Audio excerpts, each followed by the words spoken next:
Are you have presents for us? That's a good one, Fred. That's a good one. Alex, have you started the live show? or not? Live stream started. Okay, so I will call us to order. Good afternoon. The time is 5 p.m. on December 7th, 2022. Well, it's actually not. And 5:02, December 7th, 2022, and this meeting of the State Board of Education is called to order. All right, this afternoon, President Sutter has asked that I chair our working sessions, that she is only able to join us virtually. This month's working session is being held in person at the Marion S. Berry Junior Building. However, in-person attendance is limited to members, staff of the State Board. The working session is being streamed live on the State Board's page for members of the public to attend.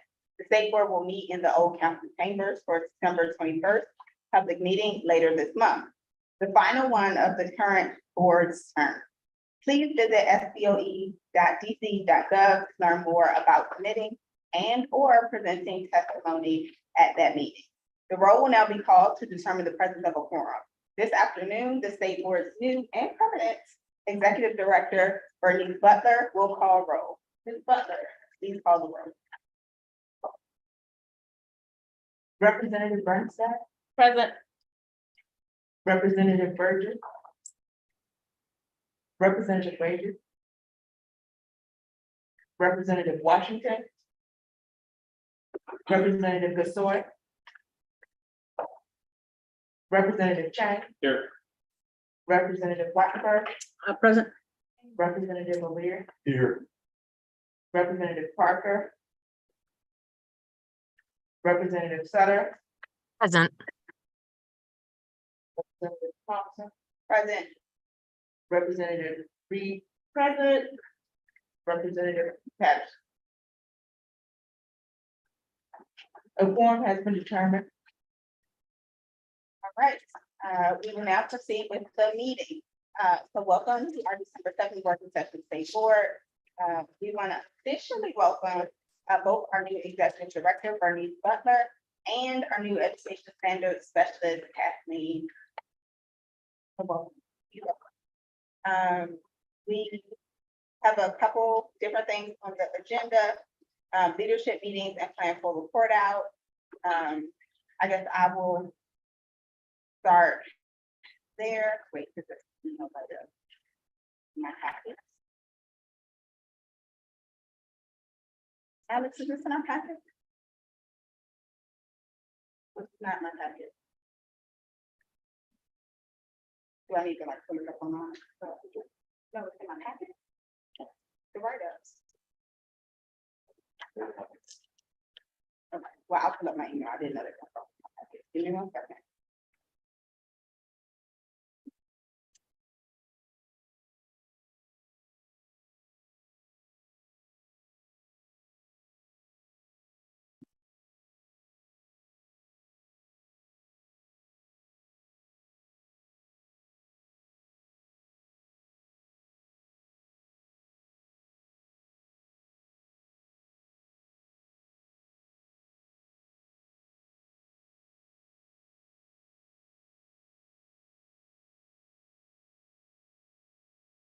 Because I'm looking for the Wi-Fi.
All right. CME.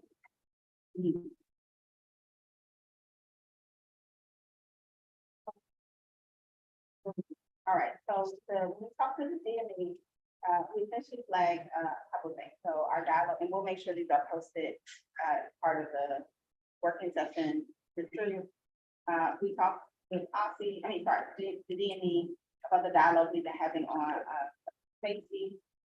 We shared, the safety panel, how it went. We also, flagged that, as a board, we were unclear about what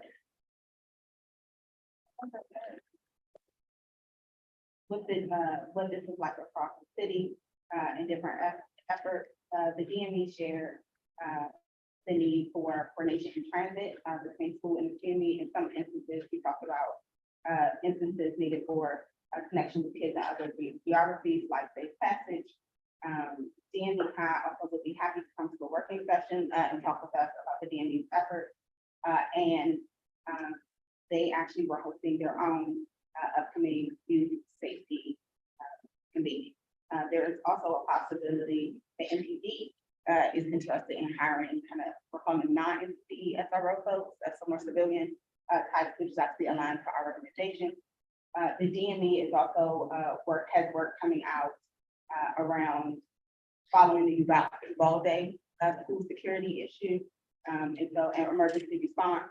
They're looking forward to developing a protocol on an annual review basis. And HCMA is updating plans and new training, required across the charters. President Sutter, shared about how our students, their feedback, how they're using social media now, the gap between adult knowledge and response, especially after COVID, which is blurred. The tech line and the DME is interested in any recommendations, that come out of the FCC. They shared their latest and greatest on working groups, both for the MPF, Master Facilities Plan and Boundary Studies. Those are FPs, of course, have been posted.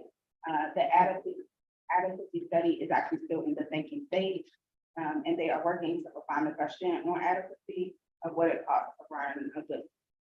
A potential question could be what it would cost and does it close the opportunity gap.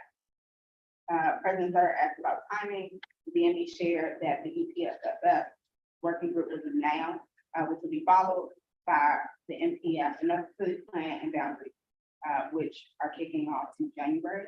Adequacy will launch in March. All to have all of this wrapped up by the end of next calendar year. Next people need to conclude in September to form the boundaries, and then possibly the same consulting firm for the goal. The DME also will come to do updates at our working sessions in the future as this work kicks off. The SBOE leadership noted it's important to build these relationships within the members as far as the DME is concerned. President Sutter previewed the work of the board resolution and both supporting contract negotiations, and also mention how it allows our teacher retention and support. We also told the DMV the timeline of social studies standards, which should be sometime this fall, which meant the board actually won't vote until like the spring of 2023. We flagged that a new Congress will be seated by then, and President Sutter raised concern about Republican majority in the need for the board being well positioned to deal with the political football that is to create. We also flagged possible coordination with Representative Norton's office. The DME will be leaning in with the executive to get ready for any next talking points or backlash. The DME needs to get coordinated around response. We of course noted the hires, and President Sutter shared. We love to talk more about teachers and investment as part of the teacher pipeline work. That was put out by the SBOE, and that it would be good to update them in the future on governance. So that covers the DME meeting.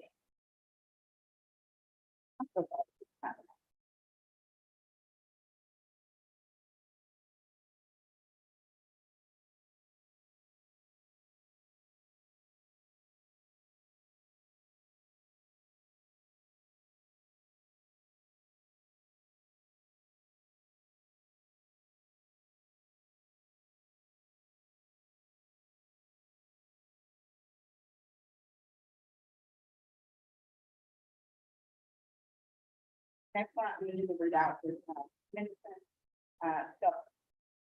We always also take the Office of the Ombudsman and to the Advocate. Serena shared, from the Office of the Ombudsman about OPDOT, not dropping off kids to OSP locations like the Boys and Girls Club. She noted, involvement for the transfer, that we see that staff are being uninformed about the process, around reimbursement. The Special Education Hub is running, it is averaging about 4 community events per month. They led an OAG training last month on transfer for staff and training for post surveys, self-assessment, DDS also scheduled a site visit on the renovated office space. The chairman asked us to follow up him about any progress. Office of the Student Advocate, Dan shared bullying incident escalating on social media involving families and sometimes culminating in school incidents. He also highlighted the importance of restorative practices, noted some families are responding by trying to move to virtual and need for that support. There's been a spike in inclusionary practices and exclusionary practices and charters, especially related to marijuana possession and usage. Dan echoed the same concerns with highlighted also several resources coming from the office, including the Dyslexia Guidebook and the ELL Navigator. Leadership, the SBOE, Jessica Share, our agency, is currently having to absorb COLA increases. It's really hard for us, small agency. Alex confirmed that that amount is roughly 4,000 paid short, 45,000, paid short for FY23. As a small agency, this essentially amounts to all of our programmatic and contractual services. Mendelson recommended we talk to the budget office about it, coming out of the district workforce development line. He also asked us to follow. Excuse me, it is so hard to hear. I don't know if you can, You want to get close to me? and I assume it's also hard for everybody else. Okay, I'll do my best. He also asked to follow up with Lakeisha. There is an upcoming public safety resolution from us that was focused on coordination and collaboration. We like that from Mendelson. The chairman then told us he would be convening, of course, the teacher retention hearing, reconvening it later that day due to the chancellor's attendance or lack thereof. There will be an upcoming hearing coming out of the NAEP announcement, and he understood the need for teacher retention data and asked the board to connect with OSPI in the places where issues were raised to help move the legislation forward. He also flagged proposed financial literacy legislation. On November, the thing that is not, and I don't think I have in my email outlet, is from the council briefing, but we'll send along those slides. And we will forward all of, since they are not in your packets, job out. We will forward all of the readouts to the board. It says other items. No, just if there's anything else that they wanted to know. I don't know if you wanted, I'll share the slides with members from the council briefing. I will say I was in attendance, and I also know that Representative Parker was watching from the live stream, but Vice President Thompson did a really wonderful job in front of members of the council to brief them on the work. And I don't know if you want to provide any context on like what we hope to do in the future with those briefings. Yeah, so thank you. Thank you. You're welcome. Sounds like other items. So in talking with Council Chairman Mendelson regularly, we realized that there was a gap in knowledge between what the chairman knows about what the board's work and what members of the council know about what the board is currently working on. So we asked the chairman actually if we could do an update and overview of the work in front of the board, given that a lot of some of the issues that we are currently addressing. So examples would be the community service, the attendance, some of the questions around financial literacy do fall in our wheelhouse, and we actually often have active work happening, both so they know that they can be a partner with the board in sharing what they're hearing from constituents, and so they know when there's active work happening, so they can let us do our job. So we essentially did an overview of what is currently in front of the board, that they should know what's coming, use of questions from the council members. Like, for example, we got a question around the literacy work. And the hope is that we would do that, I think, maybe like twice a year. And just go to the council and essentially add a council record. And say, hey, here's what the next 6 months look like for us, so that you all are familiar, again, with like the work of the board, helping to familiarize them with the current purview of the board, and being able to gain insight from them on what they are hearing from their position. So that is a new and hopeful thing, that we see moving forward. Yes. So what you're reporting about right now, was that you shared out with the whole council, or you were just sharing with Mendelson that that's something you would like to do? He asked me if this is something we could do. He counted a couple council references, and then he was like, y'all can come like tomorrow. And so the staff very quickly, and responsibly put together slides, which I don't have in front of me and are in your packet. But that was part of the, it was a council reference like right before Thanksgiving. I have a question about the dyslexia. What, explain that? So that's a resource that the Office of the Student Advocate has developed.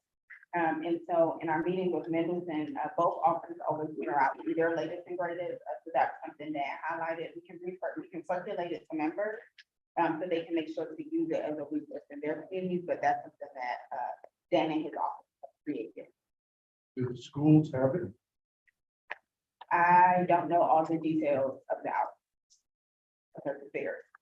I know it's on their website. I know you're gonna ask me about printouts. I don't have a record about the printouts in my notes. So I'm sure that's something we can follow up on. I do know there are also some printed copies. The other thing is the English language learner navigator that they developed. I know there are some printouts, or there are not printouts of that. That was actually discussed, because it was designed for web, but it is available. I want to say it was designed in Spanish. Good. Thank you. Just one note on that, I was there at the beginning of this, which is the DC dyslexia, decoding dyslexia group had developed sort of a handbook, but kind of drafty, and then we connected them with Office of the Student Advocate, and so it was developed really to give the decoding dyslexia people and parents more information about, and I haven't now seen it in a few years, but how to deal with dyslexia, how to do referrals, et cetera, et cetera. So it wasn't necessarily meant to be in the schools, although obviously that would be a good idea. It was meant more as a resource from those groups for parents.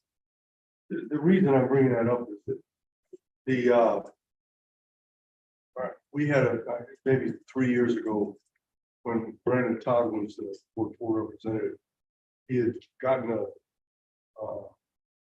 reading panel, right? And dyslexia was just like reading it below grade level. Someone had to explain to him that dyslexia had nothing to do with that. And when you were saying that, I was thinking about the fact that students for whom Spanish, for whom English is their second language, have a double kind of a whammy on if they're dyslexic. Because they'll just be sort of assumed that they can't read. And it has something, they probably dyslexic in Spanish too. And in any of the languages, any of the languages we have on the war. So I think that might be something that we should, but I'll work on it. Pick up the sword. Ruth is leaving. You know where to find me, Fraser. I know, she's with, because she has a very personal interest about that. And it took a long time. And Alice was picking up the Oh, sure. gauntlet, already has. Oh, Alice was stuck in. After the other items and or since President Sutter's on the line, is just anything she'd like to add.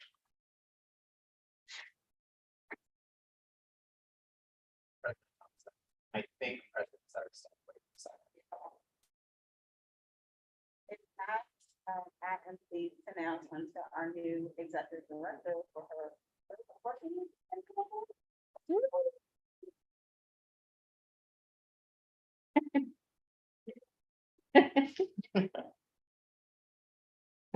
evening, members of the DC State Board of Education. My report tonight will consist of two main sections, updates and reminders, and reflections from my first 2 weeks.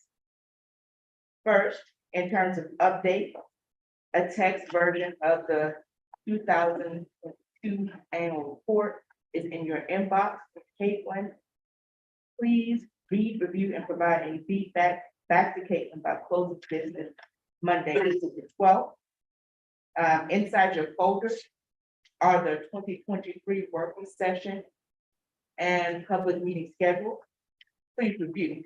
Particularly, we call your attention to the April working session and public meeting, where the working session for April will be March 29th, and the public meeting will be April 26th. This is because Passover and DCPS spring break happened from like the 5th all the way through like the 21st. So we didn't feel like it was fair to ask people to work on those days.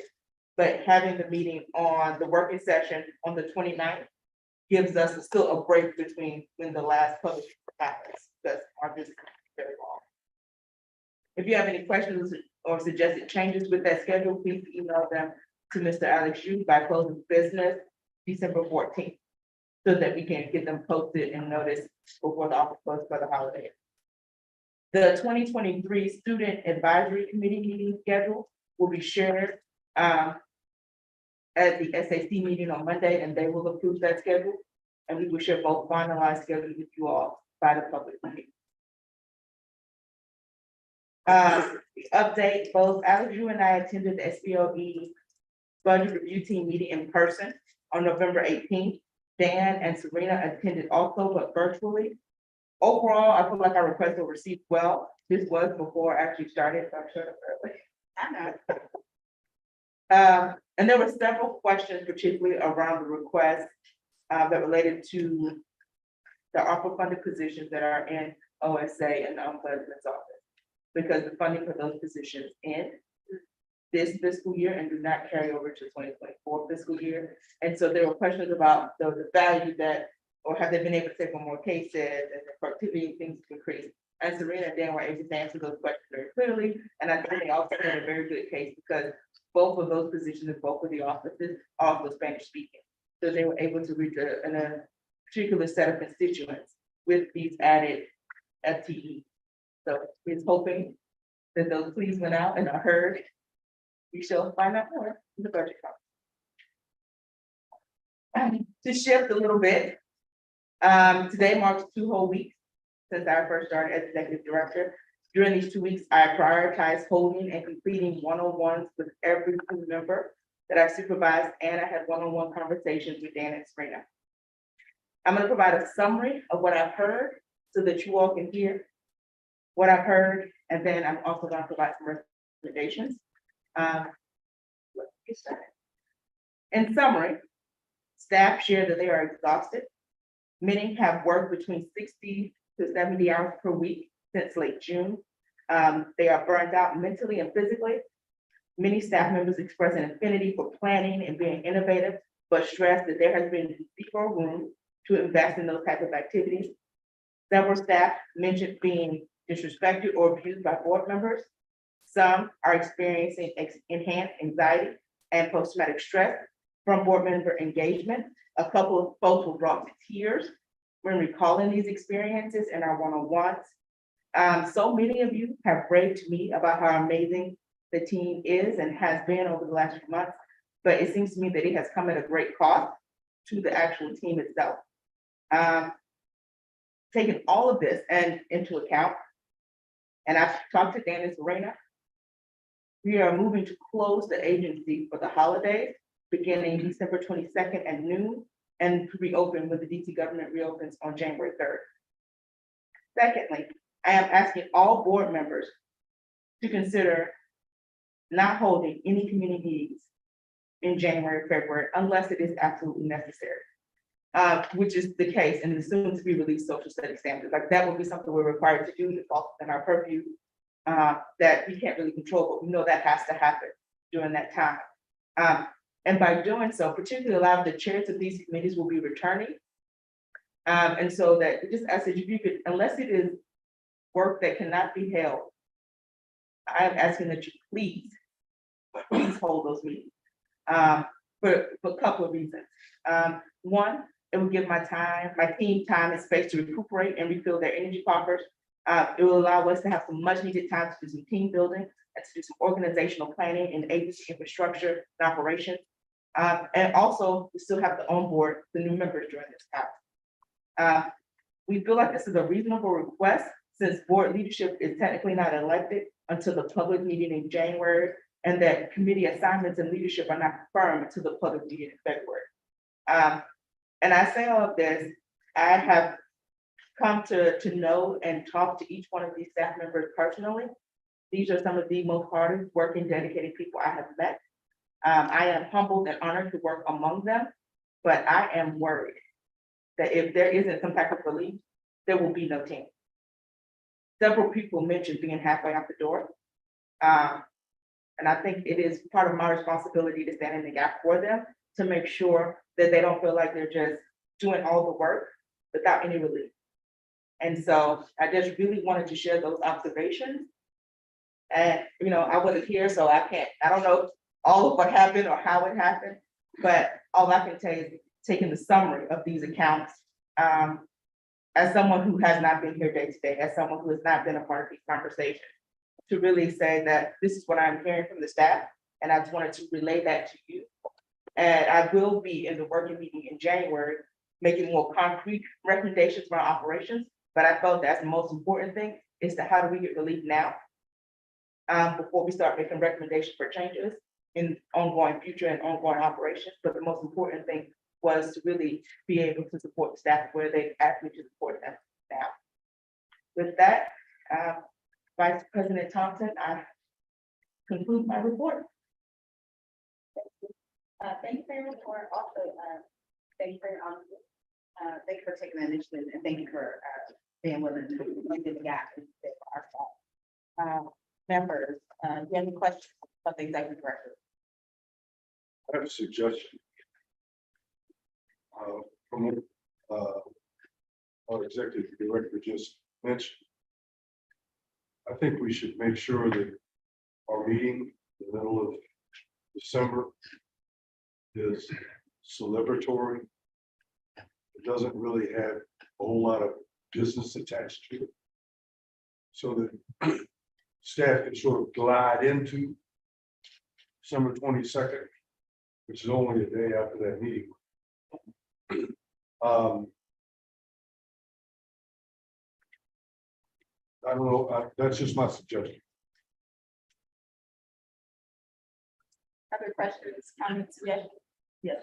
I mean, we can talk about this later. I think it's complicated because the governance report, has waited, is not going to be up until then. And the bylaws discussion, which happened earlier, is happening then. So I just want to say total understanding and yet there are those issues. So let's go through what we got and see where we are. Is that Anne? Yes, but this is something different. So I think that the student advisory committee cannot meet January, such that I doubt that there's gonna be a resolution that's brought up and passed in that time, and if there is, we can do it via email, but I was wondering if it was possible that the student advisory committee still meets in February, considering we stop in June, and we're just about to start a new project, or potentially do double meetings in February. Can we note it? Yes. All right, so probably those with October retreat follow-up, but I think we might need to revisit committees. Scaling back and maybe doing some ad hoc issues with the leadership delegating who chairs that issue and then put a only one issue before, moving to the next thing. And I don't know why, but if I have made anyone upset, I just want to apologize. Say that. Thank you, Representative Lee. Actually, yes, 306090 is part of that discussion. In reference. Right, so maybe part of this will come up during the follow-up to the retreat discussion. But I do just want to echo Representative Reed's apology if I have upset anyone. And I guess for me, it raises a question of communication and like, this is what I think some of us are hoping to talk about during that time. And, in the context of sort of downloading knowledge and sharing our experiences, I think one of them has been sort of, is there a way that could there be a process in which we are able to communicate better? Because I don't think there is any member that wanted to, stress out, insult, or, overload our staff. So, it's upsetting to me, that is what happens. I also wonder if it's mainly because of this difficult transition period that we are in. And so I'm hoping that going into the next year, some of that will be, will settle down, but.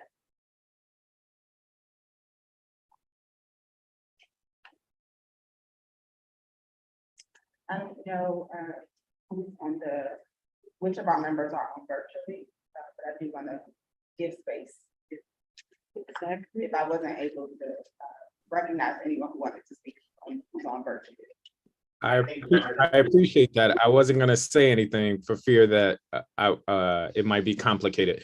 But I just wanted to celebrate our staff, and I want to applaud Executive Director Butler in taking the initiative to kind of survey how the staff is feeling. One of the things I shared actually today with Vice President Thompson is that through line and like that 360 review and feedback loop is so critical. But also just wanted to applaud our staff, and I would encourage members, maybe not during this meeting, but offline, just sending your appreciations to staff for the many hours and initiatives that they're taking. So I will be doing that, but also just wanted on the record to say thank you.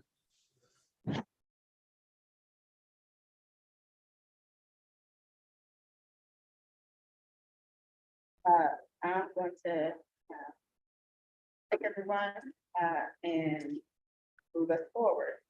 The next thing on our agenda is the board governance, and I actually wonder if we should do the October retreat items just as a continuation before we go to board governance. I feel like that's in my purview to do. So I'm actually going to recommend that we change the order, and since the bills on this discussion, do the October retreat follow-up, and then the topic areas, all this. So I'm actually going to go ahead and defer to Executive Director Butler for that. So we have 15. For this next 15 minutes, President Sutter and I actually took full insight for people listening and members. We want to follow up on some of the items coming out of our state board retreat in October. I want you to know that. As members recall, we did have a discussion on board member orientation and new members and what new members should know after 30, 60, and 90 days, such that we have 4 members departing our board at the end of the year. We like to make sure that the new members elect are appropriately situated and aware when they join us in January 2023. Executive Director Butler is taking the lead on the orientation and onboarding of new member elects, and this discussion will help to inform our agency steps. So now, I'm actually going to defer. To help us. Absolutely. So at the beginning of next week, what you will receive in your email is a draft of what we're thinking about in orienting our new elected members to the state board, and taking what you all did as a retreat for 30, 60, 90 days and the priorities that you all laid out. We are putting together it's a binder, it's a set of documents that are compiled together by the machine for them to take home that will include all of those key components. And so one of those components that we will be asking for all outgoing members, if you have an exit memo that you would like to transfer knowledge or a letter similar how they do from president to president, that we want to include those in the personalized binders for the person who will take your seat, be seated and sworn in on January 2nd. To include them, so that'll be a tab, so they'll have that personal letter from you or memo, however you'd like to structure it, so that we'll include. But we've taken that list of what you guys have shared, and it's gonna be a couple of things. And I think it gets tricky because we have to coordinate with the incoming members around timing. So we have an idea of what we would like to do, but they all have to agree to the time. So if the timing doesn't work for them, then we'll shift the structure. But it's looking that they get sworn in on the 2nd, which is the day when the government is closed.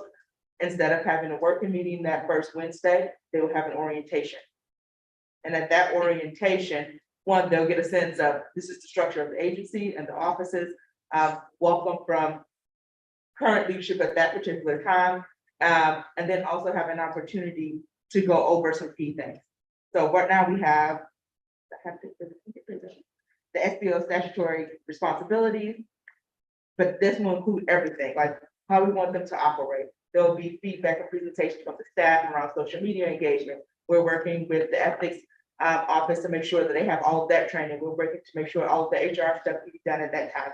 We're getting all of their materials, but essentially everything from the schedule to how meetings run, the statutory requirements, the bylaws, they have a copy of all of these so that they can take it with them and be prepared. But then there's also going to be a section, the goal is to have that for 2.5 hours, maybe 3. But it's really gonna be based on their availability, so that they don't feel oriented to say, okay, this is how we run our working sessions. This is what happens in public meetings. We're gonna provide them with digital recordings, because all of these things are recorded just in case they have to look. Want to be as supportive as possible and onboarding them, but then also to really set some parameters around the agency and the staff. Some of the things that we are talking about that we would like to put in place for 2023 is like, what is that way in which work is assigned, like to staff, and how that works. So we're literally looking at processes that we can put in place that streamline staff for the entire board. And putting some of those things in the orientation and then spelling those things out at the next working session meeting in the executive director's report for the rest of the board.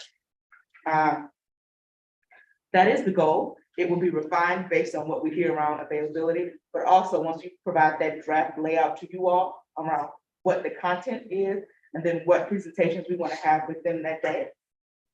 And we will look forward to incorporating your feedback, but the team will take the first stab at it, and then we'll share the combined results of that with you all next. Question, that's on the 4th. Yes, What, where is that? it will be here. Oh, in this room? Yes, Would it be possible for members to attend and have their brains picked? Existing, like, continuing members. Huh? Continuing members. Leaving them. Yeah. Continuing. I think what we've also talked about building into that, so like if they spend 2 hours being oriented, and then that last hour is almost like a little welcome reception. Where we invite the existing, the returning board members in to meet and greet, Oh, and, you know, that type of thing. So the staff did mention that it would be important for that to happen, that you want to build relationship with board members and welcome them to the community way. At the member discussion. Do you want feedback on the topics now or just after we get a written draft? You can provide them on the written draft, but I've taken them directly from the notes that you all got from the 30, 60, 90. So those were the only topics that I even considered are those that you all listed there and that you ranked for based on the summary from the retreat. Because I think we would have, people might have others, so. Oh, in addition, Yeah, because that was as I recall, a pretty constrained discussion because it started late and all that, so that's all. And people were So- out too. Yeah, well, if you have them, I'd rather incorporate them now. You can email them directly to me at Bernice.Butler@DC.gov. And that way, we can do that in the first iteration of designing the agenda, because we want to make sure that the design flows. So we can incorporate that now, and it's easier to incorporate that at the beginning than to maybe switch everything up after.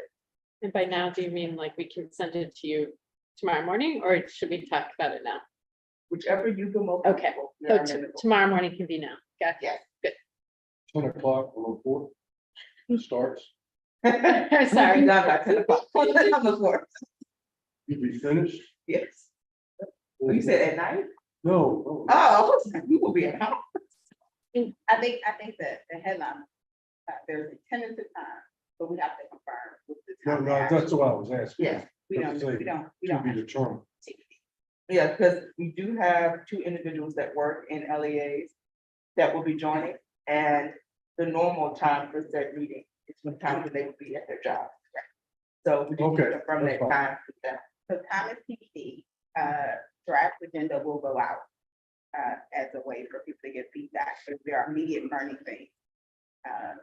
There is also discussion time now. Great.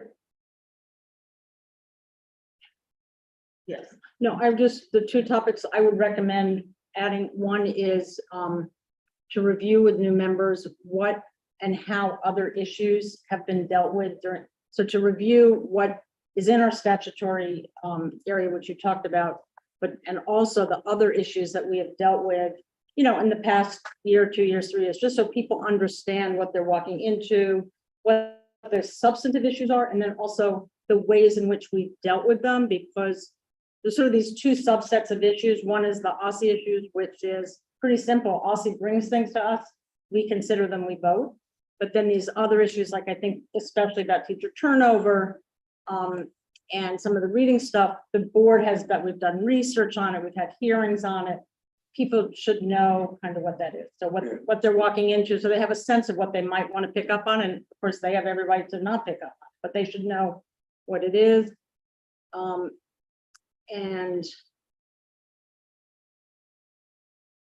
And then I think you sort of said that just to clarify and explain the process for introducing a resolution and have the resolutions go through, because I just think there's been concerns about that. That's it. Other burning thoughts, I want to make sure, always in taste for people who are joining us virtually as well. I think new members should submit their social media handle, their official, daily social media handle to the executive director during the orientation. So they can have official record, which that kind of limits your social media. Can I follow up on that, actually? So something that we being Representative Parker and I started doing when we were in leadership was coming up with some guidelines around social media use. And I think we talked about it briefly, but it kind of just went away. And I think that would be useful as well in the orientation, sort of along with that, what Dr. Reed suggested. And not only social media. Also like letters to the editor or Yeah, articles. communication. So everything should be vetted through the board. I think that's I'm sorry, slightly could you different. clar- That's can you different than what clarify? I'm saying, so I want to. So before any member publishes their own op-ed, it needs to be approved by the board. Is that what you're I don't saying? No, it needs to be shared. Ah, Because see, the problem is that if I'm the president and I write a thing, and you know, then it's, I can sit there and say, just like we say when we testify in front of city council, these are my opinions, they're not the opinions of the board. That people don't, you know, they don't believe that I see stuff. what you're saying. So like protocol, that's more what I'm talking about, is protocol. I think the sharing your whole op-ed with the board, you can do that if you want, but I don't think the board should weigh in on it if it's yours. No, but we've always had But a sort of a protocol. Right. That anything you were gonna do, you should go through the executive director, let them know. I think we heard, and I think this is one of the reasons it's important for us to see the agenda. One of the things I heard, Executive Director Butler know, and I read into, it's probably gonna be Malaya covering. Just like she did with the members last time, like these are the protocols that are established. So I heard space for that, which is, I'm assuming, is some of what you're. Yeah, because I mean, every now and then, somebody asks me for my opinion, believe it or not. But I always go to Malayo check if I can, if that's all right if I do it. I'm not speaking for the board, but I am a member. Like that language she gave us, and I don't know, Malaya, if I'm referencing that correctly, but, or if there's, yeah, I see a head nod there. If you're not correctly talk about that, I think there's a lot of They exist, I see them, I see you motioning, yes, Malaya. Go ahead. Overall, there's room for that, for training. Reaching people, I think we just need to establish that goal. For the type of numbers especially for the last year, some people.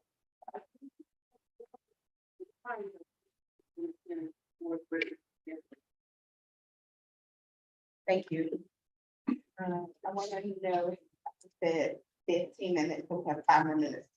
Representative Watford, No, I just want to say on that, I think 4 more minutes. as I have understood this discussion, is that there's a concern I know I have about whether the board president should be able to write things with the board president title without it being cleared by the board. I don't personally think it's appropriate. I mean, I think board members in their own voice with their own ID can do what they do.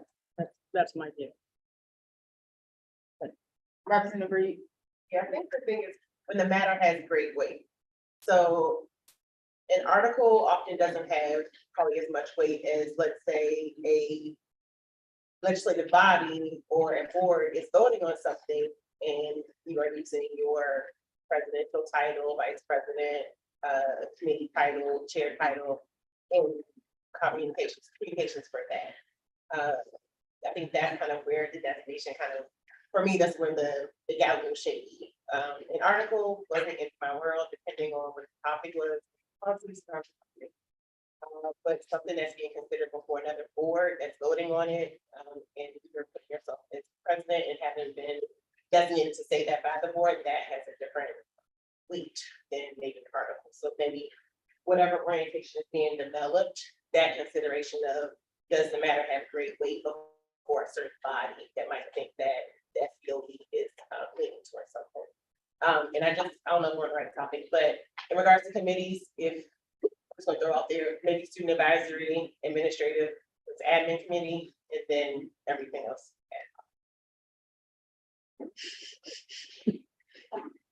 Representative Shine. Just thumbs up. Oh, that's the agreement. I want to, before I jump in again, I want to make sure, because I didn't hear anybody on the hybrid, and it's really easy to forget the people on the phone. I know I do. So, Just very quickly, I won't weigh in on that, the debate around titles, but, and I may have missed this, I think it would be really helpful to just have a quick resource sheet of the who's who to contact regarding various issues. I know early on in my term, I was asked a lot of questions and I spent a lot of time doing research. And I think it could just be helpful to have a short list of who to contact regarding what issue for new members. I want to ask, given that we have 3 more minutes left on this topic, if there's anything that we not, like, if there's anything else that's burning, so like Representative Parker introduced a new thing that we might want to capture. Are there other things that we definitely want to capture? Representative Watford, It's a question really. and then also Representative Chang. Representative Parker had sent out an email to all of us to talk about bylaws, so we're doing that in this session, or we're doing that under new business or in a separate place? I think it's actually, it would be a new business item, because this is more solidly about orientation of members. My piece is just a hope and reminder that at the end of the day, we are all people, and it would be nice to have some social time just to get to know the new members as well and build some trust in the work. And that doesn't have to happen at the very beginning, but as we thanks for the first months. That was. Thank you, Representative. Last 2 minutes, or we can move ahead, because that would be We awesome. can move ahead. Love to- Don't have love to use move it. ahead. All right, in the moving ahead, the next thing we have on our agenda is the board governance report and recommendation. So in February 2021, the state board established an ad hoc committee under SR 21-2. One, research how the District of Columbia's mayoral control education system compares to other localities. And two, survey and document public opinions of our current structure, culminating with a public report. After almost 2 years of work, a district-wide survey, a number of engagement sessions, focus groups, interviews, and expert panelists and discussions. The state board is finalizing recommendations to be considered via a resolution at our December 21st public meeting. I have had the pleasure, to lead this work and look forward to this evening's member discussion on the board governance committee recommendation. A little context that I think will be helpful as far as what is in front of you. Darren, as always, and Aurelia are off. Is the first to say. And because they are off, they have first developed a memo which reminds people of our key highlights and list takeaways 1 through 8 that do cover the survey and the focus groups that went out. So this is the latest and greatest. In addition, they have also distilled the testimony of the panelists who attended our most recent public meeting. So that is also in front of you. This document is also on the board governance website and I believe in our meeting material. Finally, I will say it also highlights our next steps in the last couple pages as far as how we get from all the things we've heard to a final vote. So that is the first thing we have in front of you. Second, there's also a board governance committee report in front of us. The board governance. It should be a committee report. Too many papers. So there's also a board governance committee report in front of us, which captures the minute from our most recent committee meeting and includes the 5 recommendations that the board initially discussed. I also asked for Darren to share or print out the beginning of a document, a feedback document, which does also have some additional recommendations from individual committee members. All of this is to start to jog discussion for this evening. The last thing I have in front of you, and it is, I know, like a lot of hairy work. I, for my own learning, tried my best to start to put together what some options could be. Now, I'm going to recognize, first of all, my PowerPoint limitation. So this is absolutely a smart art situation of saying like, hey, based on some of the things we heard from the public, where are some places we could put things? I acknowledge that the committee at large has not seen this because I did this to help myself. But then when I talked with Darren about it, we said, oh, it actually might be helpful to share with other people so they can kind of like chop it up, respond to it, tell me like, you know, what sounds crazy, what does not reflect like what we were thinking, and give people some sense of how different bodies fit in space. So that's all the things we have in front of us. I know that is a lot and a bit of a rundown, but I am now going to lean into our board governance report as a committee. I want to tell you all things that are in front of you first, so you know like how we got here. Essentially, we started with a roadshow light discussion. Roadshow light essentially was the ability for members on the committee to get a little more feedback after we got the focus group and survey results. So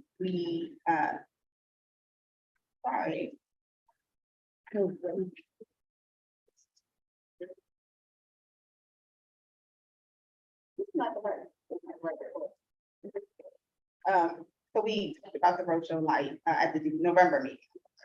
at the December meeting, we had a guest speaker who was not able to join us in a hybrid posture because of our DGS limitations, is always in the old council chambers. Cynthia Lurie actually sits on the board in Chicago. And he did submit written testimony for the board at the public meeting, but he was able to join the committee meeting. He was able to talk through some of how we could build and maintain coherence in the transition, since they are currently going through the transition in Chicago. So that was the first part of our discussion. I do encourage members to go and watch that part of the discussion, because I think it's particularly valuable, and to check out written testimony, because it very much focuses on student achievement and relations. We then talked about key takeaways from the panel that everyone participated in, and community feedback. We started to move into discussion of recommendations. Instead of picking up all the time for how we got here, I want to point to the 5 that are at the bottom of the, I guess, final phase of the report. Essentially, we heard that expanded state board authority to collect education data and initiate policies and also seemed important to the community. We heard creating parent community boards and type of that with limited authority over a shared set of education issues. DCPS and the charter could be something that makes it. Creating a small parent or community board, limited authority at DCPS could be an option. Creating a centralized website, an education governance hub could be a short-term action step that immediate someone can do, and increasing state board budget for greater capacity was definitely needed. So I want to highlight those 5, and then say in this document, some of the individual members that I know, Representative Watford and Representative Parker, had some time to chime in and added some other considerations. So I want to first apologize for the information dump. I want to add, if looking at these 5 things compared to our 8 takeaways that the board, that we heard from the community, if there are any initial reactions to either I really think 1 through 5 makes sense, or there's something that should be added to that. And then I would ask for other thoughts that fit into recommendations. Sorry, where are the 1 through 5? So the 1 through 5 is in the committee report.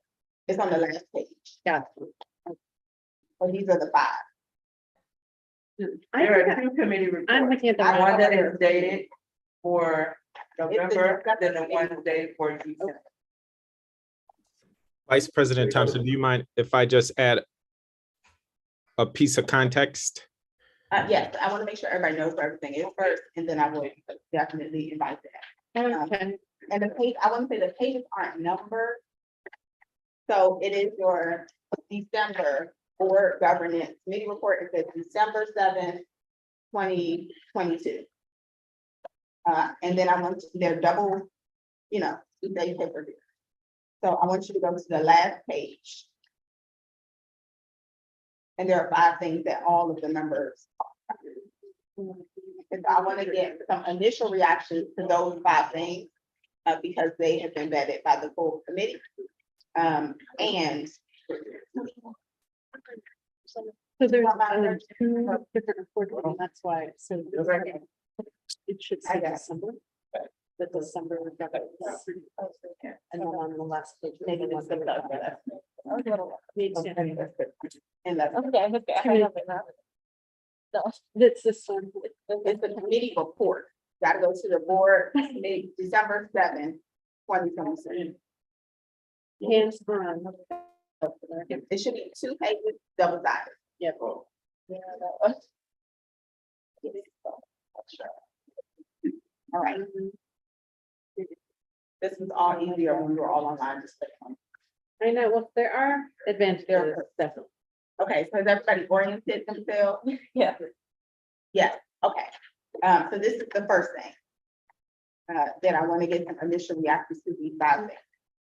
The other document, there are 2 other documents, well, maybe 3 other documents. There's a lot of documents. This document is actually lives online and committee members have started to add feedback. So there are some additional things that also could be considered, and we can share this around with the full board, so other people can add feedback as well. But these were all not discussed at our committee.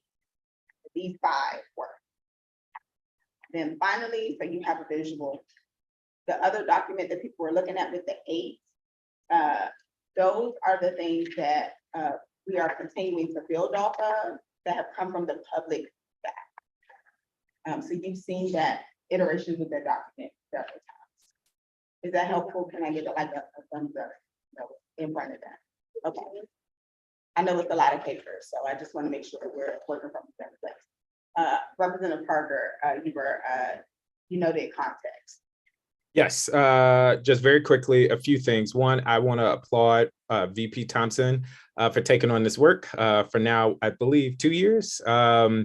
2, one of the driving principles of our engagement, you will recall, was to anchor our recommendations on public feedback. And that's important to note as we're thinking about generating ideas. And so what we tried to do, maybe it wasn't perfect, was as we were talking in committee, we were trying to make a connection to the takeaways document.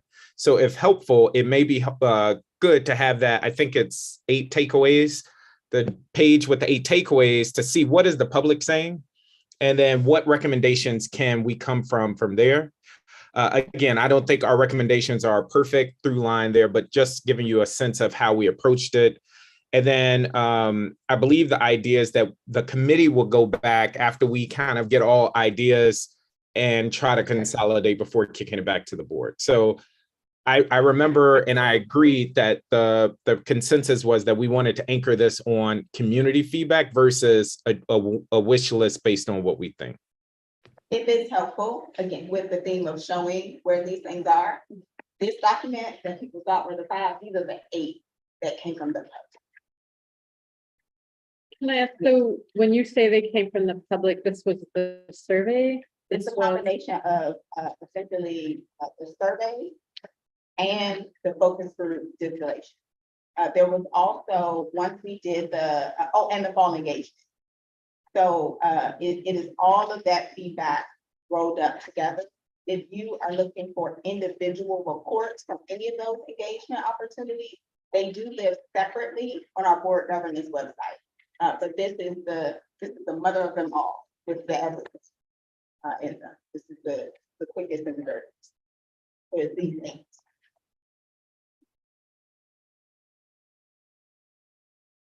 For the, Yes, Representative Reed. for the 5 Mhm. in here. And I think they might also talk to the 8. I mean, of course, because they're from community solid recommendations, the only one that gives me pause is this website. And I just say that because we're always saying that there's a gap in access to technology, et cetera. But then the solution is a website that could potentially keep the same access issues. May I add either like a help desk, a phone number? And I raise that because when I worked at IC, we were doing all this stuff for website for this exact reason, to make all these educational issues easy to access. We still have the same issue. However, I'll use again, childcare is the thing, because there's so many activities in childcare. Literally, there's one number that you can call. You don't have to have an answer. You just have to describe your issue, and someone will direct you to what you need. So maybe if you want to still do a website, fine. But I just hope that is an access issue. But maybe even adding a hotline to that website or something, or manual that people can just call, or it could be empowering. Or expand the abilities of the Office of Student Ombudsman to phone, build some of these calls. I just know technology just seems to continue to be a barrier. Thank you. I will say, if I recall correctly, so 2 things about the process. One, a lot of these things from the survey and focus group, we didn't offer them, they kind of told us. But also this is like once we distilled them, this is actually one of the highest ranked ones, with the idea that like people need, which honestly, from my perspective, is not a governance change, but is a reflection on people feeling like they needed a place to go to navigate governance, if you will. I will say that in the fall engagement, Representative Reed, we heard feedback around the digital divide issue and where else we could put information. A phone number could help with that. But I do want to say that this is something that most people said, like, you know, yes, like it came from them. But those are the people that have access to computers. My thing is they probably found out about the call engagement through their access to computers. So maybe it could be something complimentary. Yeah, Well, I was gonna say maybe, but that's not necessarily true for like some of the focus group participants based on how we did that outreach. Which is why like we were very intentional about like some of the people who you would think are on the wrong side of the digital divide as far as language barriers. We were very intentional about like grandparents, like foster grandparents. So I do, yeah, I would say, I think my gut tells me, it is a yes and even those who have computers are still confused and are looking for somewhere to navigate. Representative, Kessler. Okay, this is a different thing. Okay, This is one of the all, dump the all. okay. So I have some clarifying questions for the 5. Yeah. And then also I have a suggestion or question. So I'm gonna start with the clarifying question. For 2 and 3 around the limited authority given to a parent or community board. I don't know what that means, like authority over what? And like, I'm trying to imagine, like, are they advising the members, state board members, and then, yeah. Yeah. First of all, what does it do? And then what is the authority? I think that's an excellent question. So that's one of the reasons that I started the doodling, the virtual doodling. Okay, We did not, because it was only an hour committee meeting, we're probably going to schedule a subsequent committee meeting. We did not get into listing out where certain boards would fit if there was a creation of something new, and then what all the authorities would be that another board might hold. I also want to recognize that there are probably a couple things. One, we will have to wrestle with, or I recommend that we wrestle with both where we would want powers to go, and we would have to think about if that means like changes with different agencies. Also, we would probably need to have some consultations around anything that made changes to the charter sector in particular, given that is not local law, right? That is congressional lead post. So what I did essentially, and I say I because I don't want to put my fellow committee members on the hook for saying like, this is our collective thinking. It was my distillation of what some of the things we could do. I started to create like, all right, what could a different board look like? I would say in most of my, like in my option 1 and option 2, it assumes that a new board would focus on local powers. And when I say local, it's going to be like stuff that the DCBS is. It's going to be like facility stuff, something more akin to what a traditional school board might operate. And it will retain the SBOE as a separate board. I do recognize that there are different ways. One of the things we heard was like empowerment of the SBE. There are different ways to do that. So like, and I'm not saying that any of this should be adopted wholesale. I really want, and it might take like, look at it over time, respond back, move some stuff around. But like, one thing that we heard was like SBOE could be over us. Another thing we heard was like SBOE could weigh in on the appointment of the superintendent. Something else we heard was about like OSCE, like for us to be able to initiate, right?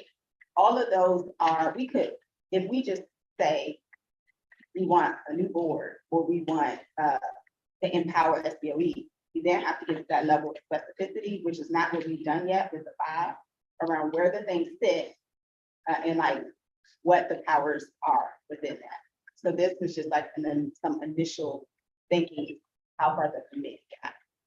So that's a really long way of saying, we did not discuss all of those things, but to tell you like what we're hoping for Okay, in the next. so it's right now, it's very, It's still nebulous. loose. Yeah, It's up in the air. okay. And I guess, I mean, I think you touched on my next question, which is, I guess with the input, is that representative of like the survey, did that go to educators, families? Was it, I can't remember if it was targeted at a certain demographic or a group, or was it general? So we did, of course, like a general push, and then we did some subsequent pushes that were more like word-based or targeting certain populations that we don't hear from. Okay, It was, we had, I would say, I know it was over 1,000 respondents. yeah. We did not meet the goals that we set with the Office of Racial Equity, like everything we wanted, but we did get a substantial response. And we did have the breakdown, which is in the report on the governance website as far as who we heard from. To supplement that, we then were specific in who we invited to the focus group to hear from more voices from 5, 7, and 8, more people who English is not their first language, more like foster parent, grandparent, and people who had children who received special service, because they tend to be the ones who we have less of a response from, and we did set those, I guess, priority categories with officers. Yeah, I guess I would just say if it hasn't been done already, I think it would be, I suggest that it would be useful to really look at recommendations from different stakeholder groups, because they have different knowledge, different experience with our governance, system as it is. And so I think, I was just thinking about how we heard Mendelsohn at one point just threw out this idea, why don't, maybe the state board should oversee facilities, and that was something that some stakeholder groups would never think of because it's not in their purview, they're just not thinking that way. And then, of course, educators, we've heard from them through Empower Ed, like they have really specific perspective, right? And so I guess I'm just thinking that is not clear to me, and of course I haven't looked at all of this yet, but So in the Yeah. previous report, and we can reshare the link to the board governance website. So it has all of the things. We are able to disaggregate. And Darren actually shared with us at one committee meeting for the survey results in particular, like which questions were 7 most of this, or were 3 most of this, right? Like we do have that in the survey data. right, which is different though, I guess what I'm saying is, that's good. We'll come back role. And also, I'm thinking it would be good to really pay attention to different stakeholder types. So parents are a stakeholder, educators are a different group of stakeholders, school leaders, and then people who are in governance because they have a different sense and, sort of inside baseball sense of it. So that's all I'm saying, is breaking it down that way as well. I'm not doing a great job of trying to number. Because I'm aiming for at least attending and participate. That's a little bit of a struggle. But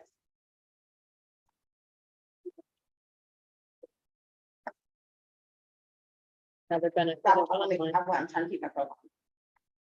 Vice President Thompson, Yes, there's 35 minutes left. like I want to keep us in time. Okay. So I will say, I do want to, at the end, talk about as far as your question on feedback. We do have a timeline for like getting feedback on what we propose as a board for the recommendations before the public meeting, which is a very small window. But we want to encourage people to give us some response. Representative Wattenberg. So, okay, just to follow up on what Vice President Thompson said, so there's a live document. Do people around the table have access to the live document? Does everybody have access The to that? live document is in front of us, print it out. Oh, it's printed out. Okay, all right, so let me just say. So I put, the committee meeting was at a very general level. And in thinking about what recommendations would look like, I sort of went through and put a number of more specific ones, and in some cases, probably going further or less far than some of the others. And let me just name a few of them: that the state board should have full authority to request and get existing education data from OSSI. That the city, another broader way of saying that, which I'm very much for, is the city's education data operation should be removed from the control of a mayoral appointee. It could go to the state board, it could go to the council. But I don't think that is an appropriate way to handle checks and balances.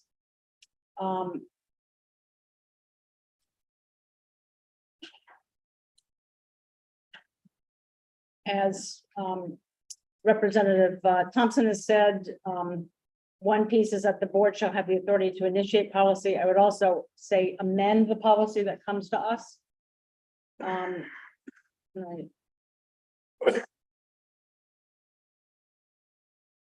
And I put in there sort of just a little bit about how that might work, so that there's still a good faith process going on between us and OSSI. Create a structure within the state board that could hear termination appeals from teachers and principals who believe they were terminated because of their views on education policy or practice. This is something that people weren't totally sure of this. That happens. A lot of state boards are responsible for that. And as I don't know for the people who are newer, whether it's happened more recently, but over my 8 years here, I think there's probably been 5 different times where a principal has been terminated. And there's been an enormous amount of concern, belief, conspiracy theories, conspiracy or truth theories, that people were pushed out for their views, and they don't have a place to go for that. And so it seems like the board somewhere, it needs to go somewhere, so it could go here. Legislation that is proposed by the state board, and we are allowed to put forward legislation, and the chairman will bring it to the council, that proposal should be accorded great weight, similar to ANCs. And I think there's people here who have been on ANCs who can speak more about how that would play out. So that's what I have. And then one other piece is, Emily raised the issue of the facilities plan. There's a broad way, and it has been raised at the council, that maybe the board should be involved with that, because it's sort of these citywide decisions, and there isn't really a citywide body with the detailed knowledge of the schools the way we have. So it could make sense. Beyond that, in a more specific way, there probably should be a citywide body that looks at openings and closings of schools, period, so that there's some sort of coordinated opening and closing plan. And I think that really could go to the board. It's a more limited way of taking on the facilities plan. So actually, I don't think I put that one on there. I'm going to put that one on there. Wait, that's on here. Everything you're saying. Everything except that is there. And I didn't, I added the word amend to be initiate and amend the policy. That's what I just added. But I'll add this other one right now. So this, what we were, the one with the 5 points that we were discussing, this is the discussion coming out of the December meeting. And this is additions that were, okay. Correct. I didn't want to hold back things that people had. Yeah. And Yeah, all of but this is being considered now, and we're going to, So I would think of it as consider and wrestle with the things in front of you, and just like we are starting to put recommendations on the table as committee members, tell us where our places we should also be putting in recommendations, because the recommendations are not formed yet. Like, we haven't voted recommendations out of a committee yet. But we did not want to go to committee meeting by ourselves. Have one discussion, A, because we didn't have enough time in one discussion, we're gonna need a subsequent discussion. And B, we want to make sure that we are hearing from our fellow members and having an opportunity for you all to weigh in. So that the recommendations you see in front of you is not like just 4 of us and then you feel like it is what it is. You know what I mean? Like just like we built other resolutions in the past, we're asking for the full board to start to tell us some of the things that they would like. To do. So when I think about, like, when I look at the recommendations we have, one of the things I actually tried to wrestle with was the facilities issue. And like, where should that fit? And then I had some subsequent questions and assigned myself some homework about looking at the difference between pre-2007 and post-2000. Because we had charters when we also had a local board for a period of time. In 2007, we created the Public Charter School Board. There is an opportunity to move some of these coordinated facilities things to a different place. I don't know, and we should talk about if that is, if we think of that from my perspective as like local things. So would that be more of a local board that has the authority over all the things, or do some of those sit in a different venue? Like, where would that coordination lie is always the question. So like, before the PSB, I understand that technically the state board, I think, could have been a grantor of charters. That was a possibility. Right, and so like, we have to, for me, I'm trying to figure out, I guess the helpful way, at least for me to think about it, is what are the things we want? Like, what are the powers and authorities we want to move around to make it easier for the public to interact or to address issues they've raised, like a facility issue or like a coordination issue. And then also, once we make those decisions, where do they sit? And then you have to decide like where they fit in the structure. Yeah, Does that make sense? and I mean, yeah, I'm starting to try to imagine like what it would look like and sort of Which is that's why I started to do this. And then I was like, maybe that'll help people like say, oh no, I hate that. Like, so like, I was like, okay, given the facilities question, I'm just gonna lean in on that for a minute. In theory, we could create essentially a local board that, in addition to having oversight of DCPS as a whole, could also have facilities authority power across both of them. And then the question would be, do you still have a role for the CSD? Or then would you not? Like, is there, like, you know what I mean? Like, so, and that would be something we would have to talk about. I'm sure somebody's gonna bring this recording and be like, oh my God, Effie Roach is trying to kill the CSD. And I'm just saying like what we could wrestle with, right? Or we're just trying to wrestle. Yes. I mean, we could, but I'm just saying these are all things that we could propose. So when I think about facilities, we could say there's a local board, the DCPS reports to that board instead of the DCPS reporting to the mayor, and we just take out the school facilities part that's DCPS, and they would just have control of that and not over. Like, you could do that too, and then you could put the grantor powers back with the state board if you want. You know, but what do those trade-offs look like, and which of them actually solve the problem that people raise? Like, what improves people's lives? Does the council have the authority to approve these proposals? Like, or Yeah, so that's why I was wrestling with the and it started to do some homework around, like I reached out to the lawyers committee and I think we have to be some background as far as like what is the 2000, because when we talked with Dr. Harding, she was the one who did the review of para, which was largely like, was para successful, both from a student achievement perspective, but also with the problems we were trying to solve at that point in time. Largely, the problems we were trying to solve at that point in time were like, how do I say this? Like functional executive ones. Like, people were like, I want food open on time. Well, I don't want books lost in the warehouse. I want facilities modernized. And that's what we were trying to solve for. And then there are some other things that also went into para. And this question of like charter facilities is one of them, but largely, when we think about decisions the council has made more recently, I would say in the last 5 to 10 years, they cite some things that are like, we can only do this because of the way the charter law is, that actually aren't in charter law. And so that is, yes, so the answer is some of the things in charters actually are in para and the council could affect. And then there are other things that are not local.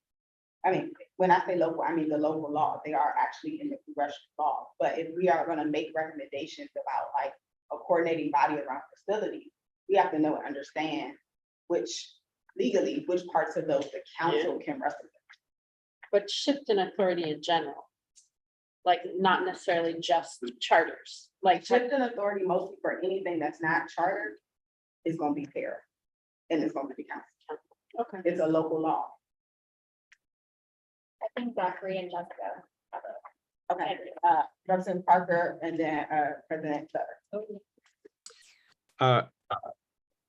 Two quick things. I just wanted to editorialize a little bit about the committee's thinking with some of these.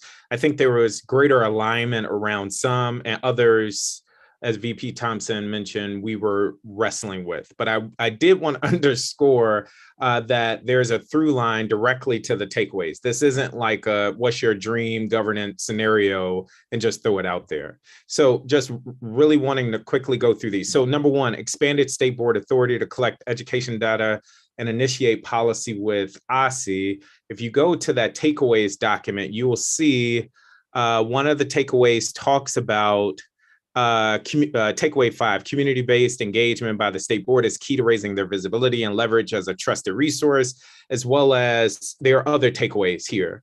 And I think that was one of the areas that there was greater synergy in the committee, that the state board should have access to data related to our authority areas. Something I threw out there that's worth noting is I don't know if we need access to all educational data, but I would agree that we should for those that relate to our authority levels. 2, quickly, create parent and community boards with limited authority over a set or shared education issues across DCPS and charters. That was an area where we're wrestling with. I don't know if this is like a fully baked idea, but just wanting to draw the line for you. If you look at the takeaways document, and I believe takeaway 1, takeaway 2, and takeaway 4, students, educators, and parents voice need a more streamlined approach to communication, more opportunities to give feedback, and greater transparency for how that feedback is conveyed. That was the rationale of what we took from that takeaway and what we heard. I'm not going to go through all of these, but one more, create a centralized website and educational hub. I would agree with VP Thompson. I think everybody on the committee thought that that was an easy, low-hanging fruit opportunity to just educate parents and community members. And then create a small parent or community board with limited authority over DCPS. This is different than that other community board. The other community board in our discussion was more citywide, that would have a say in shared interest across DCPS and charters. Then we had a conversation around how many charter schools, not many, all charter schools already have a board, and parents have a way to voice their concerns should they have them. And I know all boards are not created equal, but then we were also talking about how that same structure doesn't quite exist at DCPS. I'm going to stop there, but I did just want to lift up some of the more important connections from our committee and to underscore that this was not just a let's throw out ideas type thing. No, I appreciate that. Thank you. Thank you for that context. And I would note that in our in the board governance memo, the one that has like the recommendations, it does. One of the way we structured this conversation was first starting with the ones that were most highly ranked takeaways. So like 3 and 8 were the most highly ranked. So we started there as like, what can we do to address those? And I would say, I think 5 and 7 were ranked lowest. I will say, given the context from highest to lowest, we did all 8 of the takeaways largely resonated with attendees, because over 3/4 of the attendees is for most things, about 4 or 5. And pretty much over half selected a score of 5 for all 8 takeaways. So I don't want to present lowest rated is not necessarily resonating. They resonated, but we started with the things where people were like, yes, yes, yes, that. President Sutter, I know you had a comment. Thank you. I appreciate this, Vice President Thompson. So first, I want to just thank the committee. I think this is great. I think there's a tremendous amount of work that's been done here. And the recommendations, I think, are thoughtfully crafted with those takeaways and the feedback in mind. I wanted to voice my sort of method for as I'm looking at this and thinking about the recommendations that make sense to me as a non-committee member that seem really important for the full board to support and that I would easily fall behind to support. And the lens I looked at it through is what would be better for children if. So for me, state board access to data that's in our legislative, in our statutory authority, 100%. We have to have that in order to be able to do our job well for children across the city. Second, the community boards on DCPS, 100%. If you look at other ways that families can engage across the city, I've shared a few times with a few folks, like the charter schools, for better or for worse, have multiple levels at which parents can interact. You can go to the child's school, you can go to the school's board of directors, you can go to the public charter school board, and then you can go to the ombudsman or the council. But there are all these institutions specific to charters that you can go to as a parent if you have concerns. With DCPS, I start at the school, and then I have to go to council. Maybe I come to the state board to voice my concern, but we have no authority over it. Maybe I send an email, but there's no guarantee anything happens. So to me, that's a hugely important piece and one I'm excited to support in our recommendations. State board inclusion in OSSI superintendent selection, I think that's a really cool idea and one that makes sense given the way the state board is involved in lots of other things. And the RPP research makes good sense to me. Here are ones I had questions with, and I'll just voice it. I don't expect that we have time for dialogue. Education data is not just a matter of the home it has, but also the process by which it's collected. So you've got people at OSSI who set up the data portal, who check on it, who submit the federal reports to the Department of Ed for a lot of ed data, like the civil rights data report, et cetera. It'd be really hard for me to imagine taking that out of a state education agency that's built up for that function and putting it elsewhere. But I think there's a fair question about the auditor's access to that data. That said, I would not support taking it away from OSSI for that reason. I would be really uncomfortable with the state board having a personnel role in employment situations, but I think there's a question over like, is there the possibility of creating an ombudsman for education employment? You know, we have an ombudsman for when issues can't be resolved with schools and families.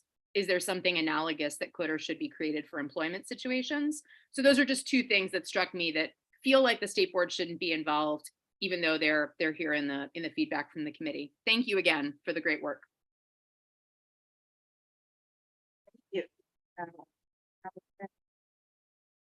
Again, I'm gonna go to Representative Reed. I just want to tag on what Representative Sutter said about data.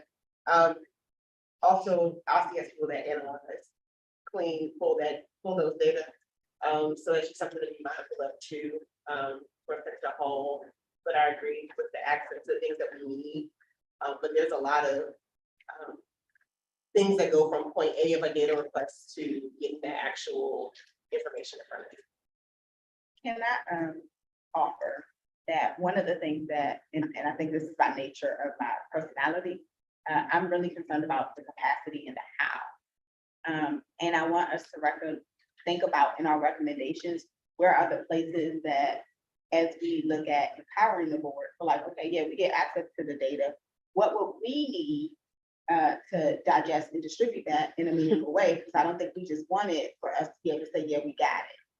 I think we wanted to be able to do something with it and to be able to inform the public. So I want us to think about too, not just say that anybody's not thinking about it, but these are all things that I would hope that as we think about changes, what do we also need to ask for to make sure they are effective changes? Like when I go back to our takeaways, one of the things that community members said to us was actually about the board currently, and the need for the board actually to go out and for them to be like more familiar with us. They said community-based engagement by the state board is key to raising their visibility and leverage as a trusted resource. And as we think about these recommendations, improving our ability to be a resource, I would assume we also want to improve our ability, like our capacity to engage with the public and use that for their benefit. As you all are considering these governance recommendations, I think I'm gonna ask the committee and the board members at large to, once you get to a mindset, to pair those with staffing recommendations for the actual agency itself. Because we have to think through in terms of like budget, timing, these things, like, we're already planning for 2024. Like, put in staffing requests, and so if we're hoping for this, any of these to be implemented, think about budget years and what staffing requests might align with them. So that, you know, these things get picked up or approved, then there's also timing on the administrative side to get those budget requests and to request those resources that align with the implementation and the timeline and the plan that is laid out. That's gonna be really key, so that we aren't overburdening staff with tasks that they have not yet been hired to do. And we're hiring people that align with the goals, the outcomes of what the committee and the board will ultimately do. Thank you. Yes, I'm not saying it doesn't exist, but could be being more of a visual learner. Would like to see maybe some mapping out of like, what are common things that we get asked as board members and how are they addressed? Also knowing that sometimes we get asked something that seems very minuscule, but it ties to a larger systemic issue.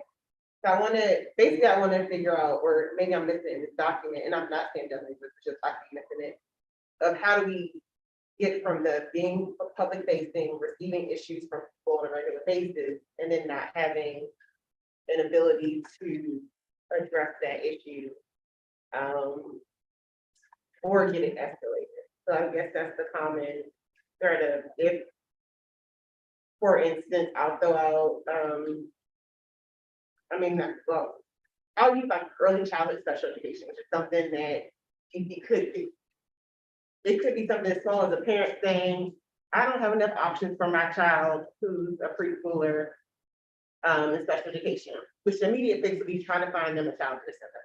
But the larger issue would still be DC has room to improve in that area. So I guess I'm kind of still trying to figure out how does it work as a board member fielding a question to getting an immediate need fix for a parent, but then also addressing the larger systemic issue of there are some state functions that we could possibly improve upon, or I don't know, escalate. Does that make sense? I think I'm following, but I'm, Okay. so actually, want to check for understanding, and then I don't know if Person White participated in response. Well, I have a separate thing, but I was hearing this and is this what you're saying? Is that it's sort of a way of us being in a position to promote better ways of advocating for the constituents and stakeholders who need things and can't get them, that there's not a lot of processes available. It's not a system that's set up to be particularly responsive, and that there needs to be some either a review of that with some ideas about how to make it more responsive, or that it becomes part of a board member's. I mean, we actually have it in our portfolio because people call us at that. Am I understanding right what you're saying? I think we're getting there. Essentially, it's like where, and I think we mentioned feedback loops, but like, where do we go from the I am out and about in my community building issues to getting it escalated to DC government? And sometimes it's easy as like you can just email, somebody at OSCE, but then it's still that I feel like we still have a gap between what you may be building as a board member to it actually getting done. Not meaning that it's going to get done tomorrow, but Can I try and connect that to, I think, different questions that were asked, as you're talking about, it may be here and it may be not, just to see where we could go back to the feedback, to pull out some things that deal with this. So one thing that when we gave the overview, of the focus groups, a participant said, I remember there was a call out and they said, one of the things we don't have is a way to close feedback loops, because oftentimes people who we can get to are not responsible for the, essentially don't have the authority to deal with the issue. So what I heard from that is that not necessarily that people want us to be more effective in elevating. They were like, we actually need to address the spaces in our system where can't, as a community member, say, I have a, go to the person to fix the issue. Like there should be some closure, some iteration around that. And that previously, that was something that was the former lead school board could do. Like you could go to your school board member and say, I have this issue at my school. And then they would have the ability to say, all right, let me check on that for you and take action, right? So that's one piece. There is, and so there was a note that that ability of the public to initiate and have someone who's responsive to them. Second, I think there's also a question which has to do with to your point about the ability to elevate or advocate. There's also some questions that have come up around like,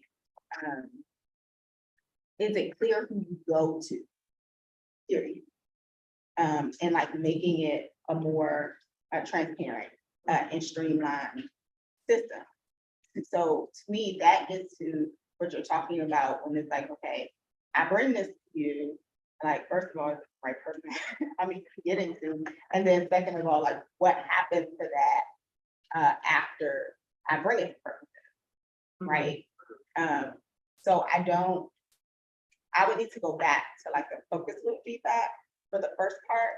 I think the second part was probably largely captured in the survey. Like this is, Yeah, I mean, I like how you broke it in, like, we have a role of, there's an immediate issue, like you were saying, somebody contact you for something to be fixed, something for that, right now.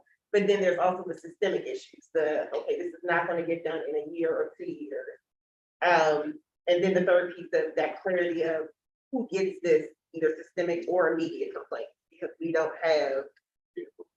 correct. Yep, or even the people power, the resources, the time. Right. And to chase down every issue. And some of that may still stay with the state board, and some of that we might actually recommend go other places, right? So like, what would we need? Like, and this is I would say my assumption as an individual member. When I look at the statutory authority of the board currently, I don't think we have enough capacity to do all the things that we, in theory, are supposed to be doing currently. That is not a judgment on like if our staff is awesome. It's not a judgment on if board members don't work hard. It's not a judgment on if like we want to be great or responsive. Literally, even if the board was left as it is, one of the things that would need to happen for our governance structure to be more effective would be to give them more capacity. Like, it's great that we now have A standards review person. That is wonderful. And we probably would need more, or we probably would need more staff to deal with the data. We probably need more staff to deal with engagement. So like, I both am thinking about what are the ways that we might want to empower certain institutions, where are the places we want to streamline, and then like what, again, like what capacity is needed to actually make that real for the people who are supposed to be responsible. Representative Weinberg. Yeah, so a few things sort of mainly, And Alice noted that 4 minutes. okay, After and this discussion, that doesn't mean you can't email or digest. Okay. It's a lot going on. so just to respond to a couple things that have come up. First of all, I think President Sutter talked about that we should have access to data in the areas that we deal with, but not in the areas that we have statutory authority in, but not in others. I just want to say, part of what we've tried to do is be a place where people can come on a variety of issues. So I'd hate to say, oh, well, we don't think we should be able to get data on, say, teacher turnover, which has been such a huge issue for us, or on sexual assault, or on safety, or on facilities. So I think I totally get what she's saying, and what Representative Reed said as well, that maybe it needs to be joint access. But I think our ability to get the data that we're working on, obviously this isn't just send us everything you have, but to get the data that we need for the issues that we're working on should not just be limited to the areas in which we have explicit statutory authority.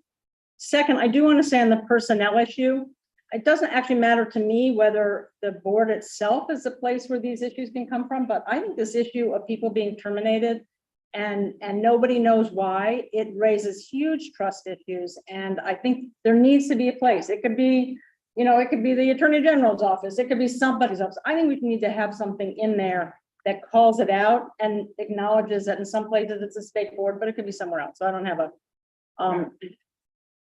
and just one kind of general thing that I don't think is in here the way it could be in terms of a rationale is it's that we have a disconnect between I have a problem in getting something done. And it's none of this precisely addresses it, because even if we tell you where to go, the fact is they may just tell you, oh no, well, we don't do that, or we don't. Say none of this, What?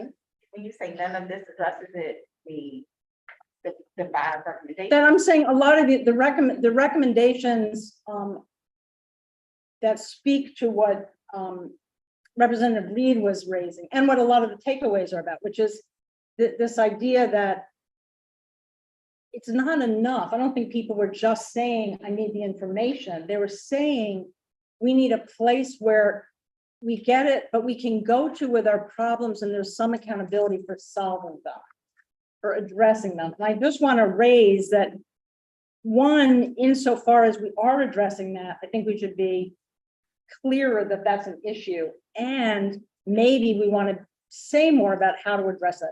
I guess those community boards maybe is a place to do that. And I'm not clear what they would be doing. I think I'm for them, but I hope somebody who's thinking about that can sort of say more about what they would include. And what else did I want to say? I think that was it.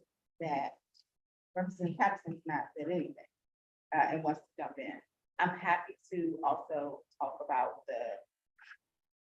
I know for me, like, I'm saying citywide, Representative Parker, and so it's the community board, actually think we can talk about space for both, and there are some differences in that, but my suggestion of the citywide is actually in response to both of them. Is there the one last thing, because I do want to get in Representative Patterson, because I told Executive Director Butler to keep me honest, and we're gonna have a good first meeting. Okay, Representative Patterson.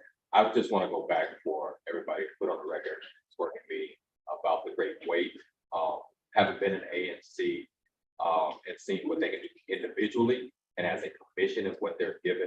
And just the effectiveness that in the evolution of ANC that we see now, people are really interested in being ANC because they understand how to use great weight. When Para came, basically it took all authority from the Board of Education and made it advisory. And they took that great weight and everything else statutory wise that we had. By adding great weight, I think that's one of the quickest fix that you could basically have, because then you speak to Representative Watson's point about if someone came to you and you could function basically on the same level or even higher level than an ANC. First, individually, you're going to be given great weight by whoever you contact, because it's statutory. They have to give you great weight. Get answers to your questions, stop sign, whatever the case may be. Same thing would be about education. And then as a board, if we put forth a resolution that went to the council or something like that, it was supposed to get great weight because it's coming from us and it's been informed by the people that we represent.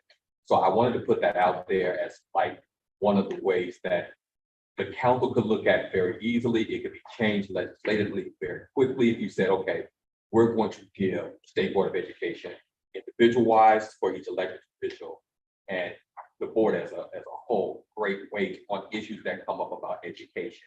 You know, as we go through this governance thing and still try to figure it out. But one thing you could do pretty quickly is give us great weight, whereby when we contact somebody for something like, Doc, can you fix this for me? You know, Dr. Reed, can you fix this for me? You can say, yes, I'm going to call this agency and they're supposed to give me great weight. Wherever it is in the line of things that's happening, I'm going to leapfrog it to the front so they'll address because I have great weight. I just want us to consider that and really think about what that could do as elevating us from all that Para took from us, because Para really just made us, we'll talk to y'all and we'll kind of consider what you're doing. And that is our whole problem. We want to solve some of that to be able to be responsive to the people who elect us to. Thank you. So in the spirit of keeping us honest, I want to invite two things. One, additional member feedback via email. Now, this has been oriented to what we're wrestling with. So I'm sure there will be other thoughts. Two, we have to schedule a special committee meeting. I'm happy to share that time with the larger board if it's helpful for people to come to that committee meeting. If they want to like talk through with us, so they are not surprised. Darren and I have outlined that we do want to, following that committee meeting, able come to the student advisory committee meeting, of course. But we also want to share out an initial draft recommendation for at least a few days, which we know is not perfect, but it's something. That way, if people from the public want to give us more feedback, they can. And that way they're not surprised when we go to the public meeting. So I want to just, on the record, those are the next steps. So expect, we will put back at the top of your email the link to the board governance website. We will let you know when our special committee meeting is scheduled, knowing that you all are welcome to attend. And then we will be sharing out draft recommendation in short order after that. So thank you all for wrestling with us. Thank you to staff and members for all the time and energy they put into this. And then I'm going to move us along. Will that public document be, will that document go on public so that people can comment on it? What The document with the changes on it, with the proposals and the new. this specific document.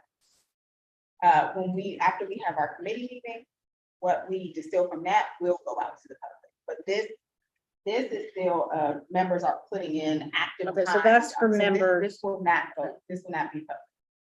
And then when will people in the public have a document? I'm just getting questions about it. So at the bottom of this, there's a loose outline. The reason I say loose is because we have to follow up about getting our committee meeting on the books. I'm gonna be reaching out to you all as committee meeting members. But we thought that was important to put that out ahead of the public, the rest of our. I know it's super small, I'm not sure. Yeah. But I do wanna, I know that, Can you read that? January 2024. Oh, young I eye. know, it's, No, but they're being, no, it's in Alright. December. okay, Publish, so communicate, and advocate the record. Oh, I'm gonna thank you all again, and then I'm Monday gonna the 12th, continue to push us to forward. Sunday the 8th. Now, social study standard. I'd like to come the next 15 minutes over to President Better to share updates on the draft social study standard and the planning of an expert panel on this topic, December 21st. President Better, the floor is yours. Thank you, Vice President Thompson. And I will actually turn back to Mr. Chu on our staff to talk a little bit about the panel so far, but I am pleased to share with all of my colleagues on the board that Dr. Grant wrote to us yesterday I think it's yesterday, 2 days ago, to let us know that the draft social studies standards are on track to be released on Friday, December 16th, which will mean that this board will have a chance to read them, review them, discuss them with a panel at our December 21st public meeting. We also can invite members of the public to read them between the 16th and the 21st and come testify about their reactions to them at our public meeting. And if we act quickly, we can get a letter together from the board with any reactions we want to share with OSSE as part of the public comment process. My understanding is that when OSSE releases those standards on December 16th, they will open up a window by, I think the standard is that it has to be open for 30 days. I believe it is Dr. Grant's intention to leave that public comment period open for 45 days. But I think we should double check that with her. That said, I think it would be powerful for our board, the current board that's been working together on these standards for either 4 or 2 years, to have something to say about the draft standards before we disassemble as a board. It will be to the newly assembled board to vote on those standards once OSSI receives public comment, incorporates them, and brings them back to the board. But I think it would be a powerful thing for our board to put our own comments on paper, submit them to OSSI, and then leave them as a record for our incoming colleagues, whose job it will be to vote to approve of these standards or not. I'm going to turn to Mr. Ju, who's been working to begin to assemble a panel of experts for our December our December public meeting. Mr. Ju, can you share with us updates on who we've reached out to, who's said yes, and what kind of slots on the panel we might still need to fill with recommendations from our colleagues? So President Sutter, I'm actually going to turn it to our new education standards specialist, Kathleen Kaufman, who actually has been overseeing this work in her new standards-based role. And so I'm going to again pass it to Ms. Kaufman. I love it. It's a hot potato. So, hello to everyone. I have not met yet. I'm really excited to be here and be working on the panel for the public meeting on the first. So far, we have one person confirmed. And we've reached out to a number of other people. So we're looking for category perspectives to build on our panels. Align with recommendations. So someone to speak to with action.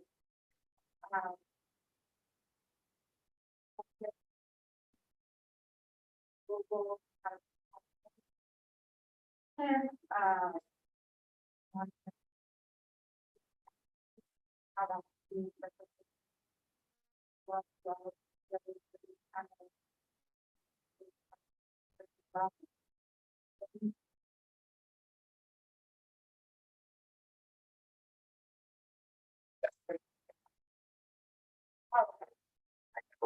It may be the distance from the I can microphone. be louder. I taught for a year and a half. I can do it. So we have a person confirmed who works at Lisa Challenge. Who's gonna give that sort of active civics perspective. And we are still looking for people to fill either those other sort of slots. We reached out to some people. I got a couple rejections today just because the timing on December 21st is a little bit challenging. So we would be happy to have participation. If you have suggestions on anyone who can fill that sort of school education history perspective, or a teacher who might be available.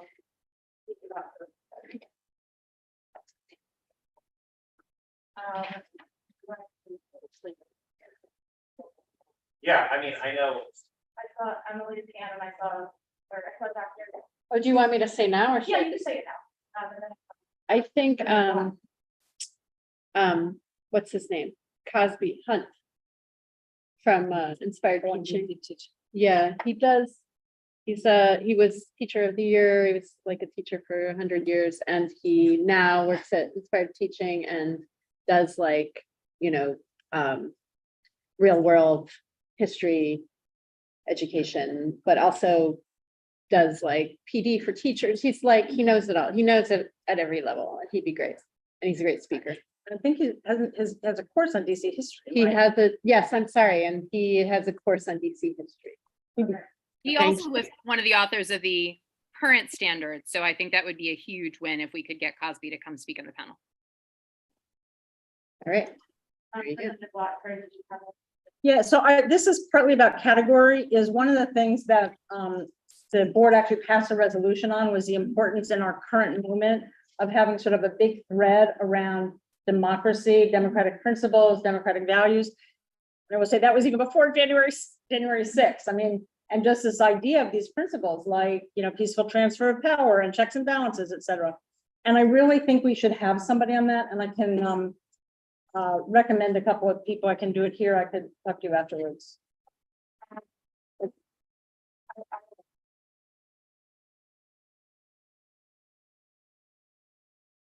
I mean, I'll just say, I think there's a group, the Albert Shanker Institute has an operation that is involved in democracy, including doing lesson plans for teachers on democracy locally and around the world. And then I would try to get these guys who wrote the book, How Democracies Die, just to talk about what are the issues? I mean, this is less about the pedagogy and more about what needs to be content-wise in our standards. And that's Stephen Levitsky and Daniel Zyglatt. And I can help you reach there. Thank you. I think we also had a number of people who had interest in voicing their perspective on some of these topics related to the standards, but weren't available to be in person on December 21st. So we've sort of been sharing with people who might want to be voicing their opinion on ways to either submit a written testimony or to contact us within that public comment window to share their thoughts, either through that formal written testimony or the more informal that we share support us. Just, can that be virtual? In other words, can we have either speakers and or commenters that are come to the meeting virtually? Are we set up for that at this point? You know, public meeting, Yeah, we're not yet. Yeah, that's one of our challenges right now. Is I've been told the whole council chamber is not really set up to host a hybrid meeting as well. Because we did it so well last. It wasn't When we that started. No, it was not. It was like, the people on the Zoom can't hear what's happening in the old council chambers very well. Yeah. We can hear them great, but they can't hear us. I can't hear it. So the back and forth Q&A would. Yeah, yeah. Back. And it's not improved, but we are trying. It is not improved. Yeah. That is one of the challenges. Kathleen, I know you stopped for questions, but I do want to ask, I don't know if President Sutter or you had more contact you were trying to add before you stop, or? So I don't think I have any additional context at this point. Dr. Grant was clear that the entire team at OSSI is working hard to make sure that that draft can get out by the 16th. So it's not possible for the board to see a draft ahead of time. So we'll be seeing it on the 16th when it's released alongside everyone else. The only other thing I think I would say is as a filter through which I hope we'll all look at the standards when they come out, we adopted the Social Studies Standards Advisory Committee's 19 guiding principles. And those documents are on our state board website under social studies. One of the things we talked through with OSSI when we started this process is that the vote to approve the standards would absolutely be considered through a filter of what did we ask to be different in the standards? Are the standards reflective of that process? I think since all of us are not all going to be here when we get to vote, it would be really helpful if we took a look at the standard draft through the lens of, does this set of draft standards meet those 19 guiding principles? And if not, where does it need to continue to be worked on in order to meet those 19 guiding principles? Because I think that's the kind of feedback the incoming board will be looking at, I hope, to decide on their vote on the standards. So if we can provide feedback to OSSI to ensure that that is aligned when it is brought to the board, I think that will be really important. Happy to entertain any questions if folks have them. We will have one chance, Vice President Thompson and I have one more leadership meeting with OSSI, and that meeting has been rescheduled for after the draft standards come out.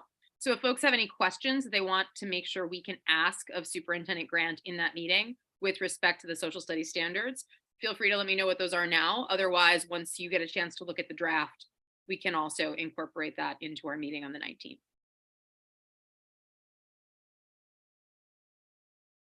Representative Wagner saying in the room. Just- No, Representative Parker.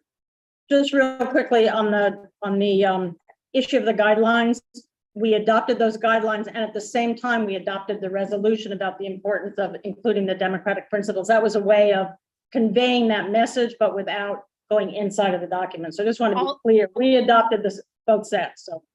Yeah, I'll just think you're reiterate, disagreeing with this that. is a discussion that Representative Wattenberg and I have had multiple times. That same text that's in the resolution is in the guiding principles preamble.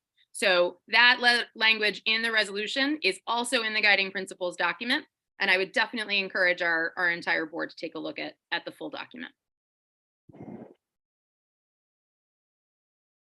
I don't see any other hands up, Vice President Thompson. If there are, please feel free to call on them. Otherwise, I have no additional updates at this time.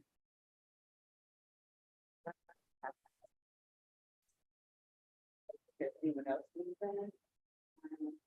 Assuming there are no other. All right, I'm going to continue to move us along. Thank you. And also thank you, Kathleen, for jumping in 2 weeks in. Thank you. Yeah, thank you for having me. I'm very excited to be here. Welcome. Good to see you. Yeah, that's awesome. All right, so now on to our NASB Healthy School Facilities Network update. Tomorrow, members of the State Board's Healthy School Facilities Network team will be meeting to discuss next steps on our work related to ensuring all students have access to safe and healthy school facilities. We are fortunate to have a number of experts on our team, including Representative Gascoigne, Representative O'Leary, maybe less but I'm on it. Mary Pilardo, Executive Director of the 21st Century School Fund, Louisa Milan, the Community Food Coordinator, Mary Center, Dr. William D. Policy and Co-Director and Chair of the Sumner and Redstone Global Center for Prevention and Wellness at the Institute of Public Health at George Washington University, Jennifer Comey, Director of Planning, Data and Analysis, Office of the Deputy Mayor for Education, Dr. Amy Nacera, the Deputy Chancellor for GC Public Schools. I would note we have a couple of outstanding invites to partner in the charter sector space. And as we receive those responses, we will update you on additions to our committee. That came out of our most recent discussion. I'd like to use the next 15 minutes to solicit any ideas or comments from members that we have on the following questions. This will help as we work to draft a state resolution to present at our December 21st public meeting. The questions are, what information and data is missing from our team to do this work? What information and data do we already have to make decisions? What specific activities shall we pursue as a team between now and June 2023, I should say? June 2023 is the conclusion of the grant period. That's what that's the date. And how best should we spend and allocate our $10,000 grant? And how should we define our state team success in this work? What is not in my script, but it's probably helpful as we open up the discussion, is a reminder of what we're trying to accomplish on this with this Healthy School Network. We are hoping to again initially put forth a resolution that starts to define what would healthy, safe, and educationally appropriate standard. We have to debate what standard for Right. Facilities look like across all schools. So that is our mission. I'm going to open it up. I definitely invite the members who are on that network with me to add any helpful context. And then I'm also happy to keep the questions up. If you're like me at this evening, or in the evening, you're like, what's it? I think the answer to the first and second question, if you repeat the question, please. What information data is missing for us to do this work? What information and data we already have to make? So, well, the first question is everything. And the second question is, we don't have any. Wait, are you saying, but you're saying, As You're- far as So data- that's included in the as data. far as data is concerned, because if you're talking about safe schools, healthy schools and everything else like that, God only knows where the information is. Schools send in a work order, and it disappears. That's the public school. Charter schools take care of their own buildings. They do. All right, I'm not saying they do. Does a great job with his building, but I know that there are charter schools that don't take care of their buildings. But DCPS doesn't have, because you were talking earlier about 2007, because all the schools used to have people that worked on the facility. You had a plumber, you had an electrician, you had someone working on the boiler room or whatever. Carpenter, all those highly skilled people that could work on that. Now the schools just they have somebody to fill out a work order. That's it.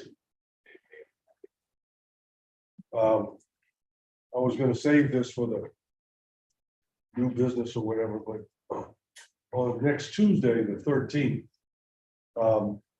Robert White is having a hearing, public hearing on DGS. I would encourage all members of the board to sign up to testify at that hearing and talk about your schools and your ward that are not being serviced by DGS. It's at 1 o'clock in the afternoon on the 13th. And it's just sort of came out of nowhere. But it may be the most important hearing for the entire year. Is it just a public hearing on facilities? So you can sign up to testify or it's closed? I would like you all to testify. I mean, anybody can testify. Anybody can testify. It's a public hearing. And I've got a feeling it might be one of those. It's at one. They- But, Yeah. you know, that needs to be addressed. And it's a huge problem, as you know. I mean, it might be And fun it's to know. kind of swept under the rug until the audit the other day. And so now the audit came out saying that DGS was doing a horrible job. So now they reacted to that. And, you know, we take what we can get as far as somebody doing something. What we do have is a kind of a bully pulpit to let the public know that your children are going to schools that aren't safe. And that shouldn't happen. Well, I know you said that it's nothing and everything, but I would offer that maybe that audit might actually be something we could look at, if we could include in our discussion. Oh. I mean, an audit besides the audit. But she just came out with an audit. That's the, do we have data on lead in our schools and lead removal? And where would that sit? Would that be at DGS or would that be somewhere else? On which, Lead, like lead in our schools, and if there is assessments happening and if there is removal happening, all of that is something I would want to know. that's part of their purview. Yeah, of DGS. Yeah. No, Yes, the sponsor for the bill. is it? You know that? Okay. Yeah, because when we go on back to school visits with DGS is part of what we went to. So they actually assess whether there is lead in the pipes and stuff? Theory. I mean, like, Yeah, but I'm gonna, so like, maybe we should just note that that's something we have a question about. Yeah, because I would just explore that, because what's physically in the school versus what runs underground that gets to the school, right, two different sets of authority. Right. So if there are lead pipes in the roads that lead to the school, right, those would not be, yes, they don't, that's water. yeah, But is and so, DGS but those could, but that water could go to the school that then has the lead problem. So I think it's the right question, because we have that data and we talk as far as the things we should have done. I do also wonder if there are some intersections with like, the healthy food app that we want to reference. We've got to review that. There's like, And some of the things around, I'm broken, some of the things that have come up over there, in other places, around, mental health. Since that's something that, when we were setting our project goal, we said was important in what a healthy school looks like. So there might be some things for there. Person to burn. I have two questions about the testimony. Is anyone, and I know sometimes people testify on behalf of the board, is anyone doing that for this? Yeah, the Tuesday. We have not been invited, as a government witness. and when's the deadline to sign up? I was shared with the SAC. I just did it today. Okay, noting that it starts at 1 PM on a school day, but it'll go late.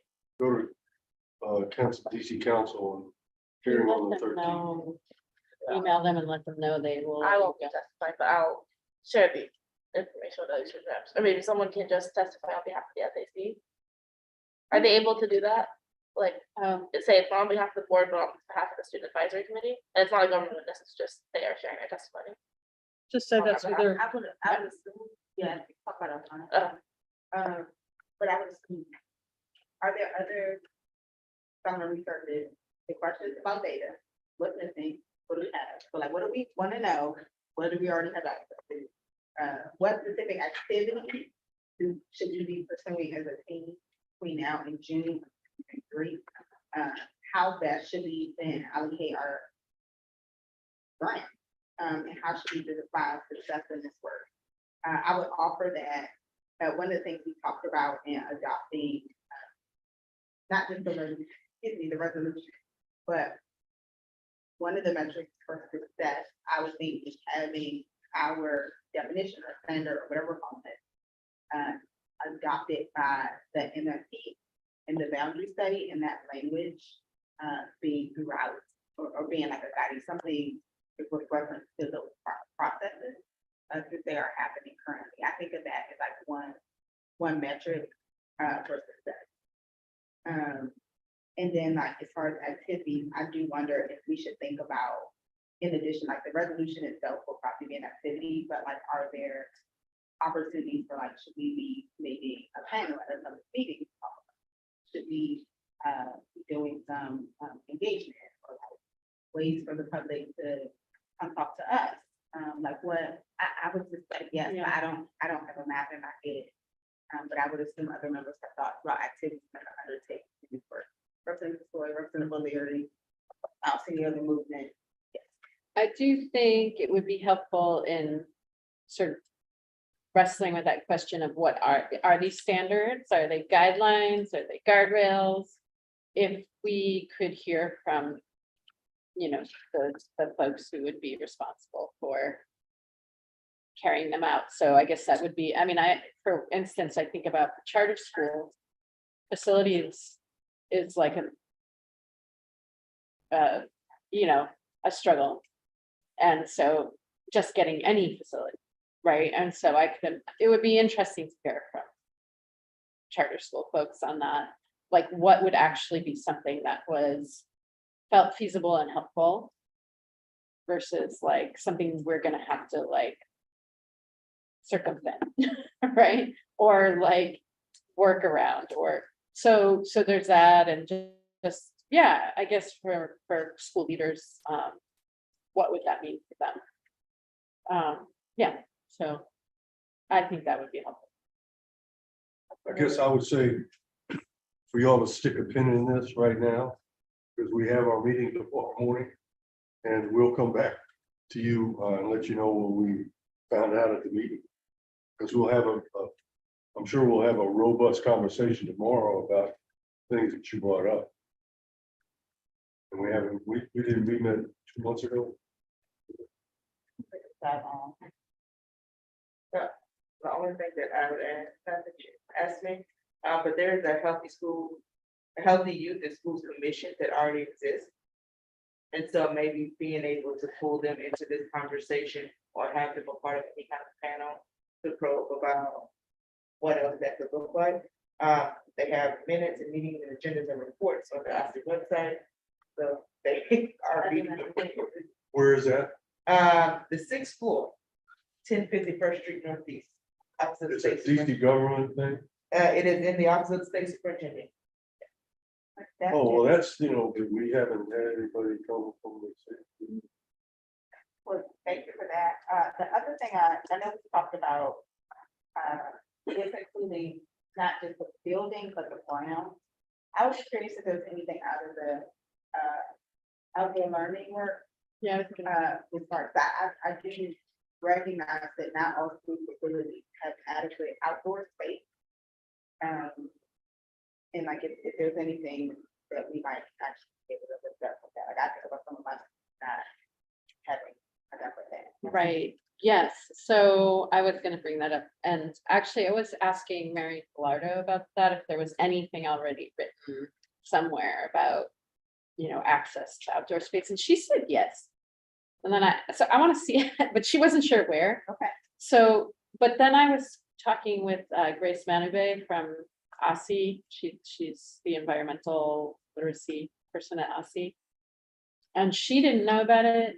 And she was saying that would be, I was telling her about this grant, and she was saying it would be amazing if one of the standards, whatever it is, guidelines, is that there needs to be, you know, we would define like what we mean by outdoor space and how it would be accessible and used by students. She So works at us, Grace does, yeah. and that's an Aussie thing. So this is probably right across the whole. Okay, commentary. All right. It seems like we're someone that's coming to a final call for thought. And if not, I'm gonna invite us to. continue on. Okay, thank you all. That has been, of course, taking notes, but like, you know that. And to share our additional follow-up items, including, we'll be sharing our follow-up items for our committee. Week. Now we're gonna move us to the November 16th public meeting follow-up. Turn it on. I want to turn to the next item on our agenda, excuse me, a brief of 2 items placed in the November 16th public meeting. I will first turn to Representative Bernstein, 7 minutes to discuss religious holidays, and then I was going to talk to turn to Representative Parker about facilities needs, but he is no longer on, but I will leave space for the facilities conversation. Representative Bernstein. Okay, I'll keep this brief. This is more of, I just wanted to pose a question to the whole board, because I am feeling very stuck. So currently, non-Christian students we don't really get any time off for our major religious holidays. This means I've missed massive tests, fallen behind in schoolwork. But also right now, I have been talking with a lot of my peers across DC, my Jewish peers specifically. And we feel like there has been a rise in instances of anti-Semitism, but a lack of response or a lack of protocol. So teachers aren't sure how to respond. And I don't know what to do. So, and I don't know what capacity the board has to work on this. I know OSSI doesn't set the schedule, so we don't have control over we don't have any like influence over what DCPS decides to do. But I'm just wondering if there's anything that we can do to address kind of these 2 issues, because I think that they play hand in hand. In a world where it feels like anti-Semitism is on the rise, especially in like popular culture, I think that having a recognition of religious holidays, not just for Jewish people, but I'm speaking from my perspective, would be really helpful. The scheduling of an event, an athletic event on a religious holiday seems to me to be an easy fix. All right, it doesn't mean that you have to, I mean, I think once you get into different religions and their holidays, wind up getting a lot of holidays, but the scheduling of an event on a day that's a religious holiday seems to me to be an easy fix. And I think we should do a resolution about that. I'm also thinking, and I'm not the best at religious holidays, so forgive my ignorance, but I'm also thinking about students at the Muslim state. Right? And I know there's a lot of fasting related to that. I'm also thinking we could tap into our recommendations, tap into higher education, because there's often things that you can't assign or penalties you can't implement if a student is observing a holiday. So it may be just an area to kind of see like how, and also what other neighborhood school districts are doing as well. I think it's also an opportunity to think about what other religions that we might not be aware of that are also impacted and students are having issues. But I do appreciate that the Jewish holidays were raised, especially how the parent described it and how you're describing your impact on work. I was just kind of thinking with proper testimony of like, who are we not thinking about? If we have not had testimony, that could be. I know I've talked to a lot of students who are Muslim, and they said that a lot of times they get standardized tests during Ramadan, which can be really difficult because it's a month where you're fasting. And it might not be possible to completely eliminate that, but we can definitely figure out or give recommendations that those things are taken into account. So maybe I could draft a resolution if y'all can send me any recommendations you have that you think the board should put forward. Or if you hear anything from any of your constituents about kind of, it doesn't need to be solutions, but kind of just gaps that they recognize.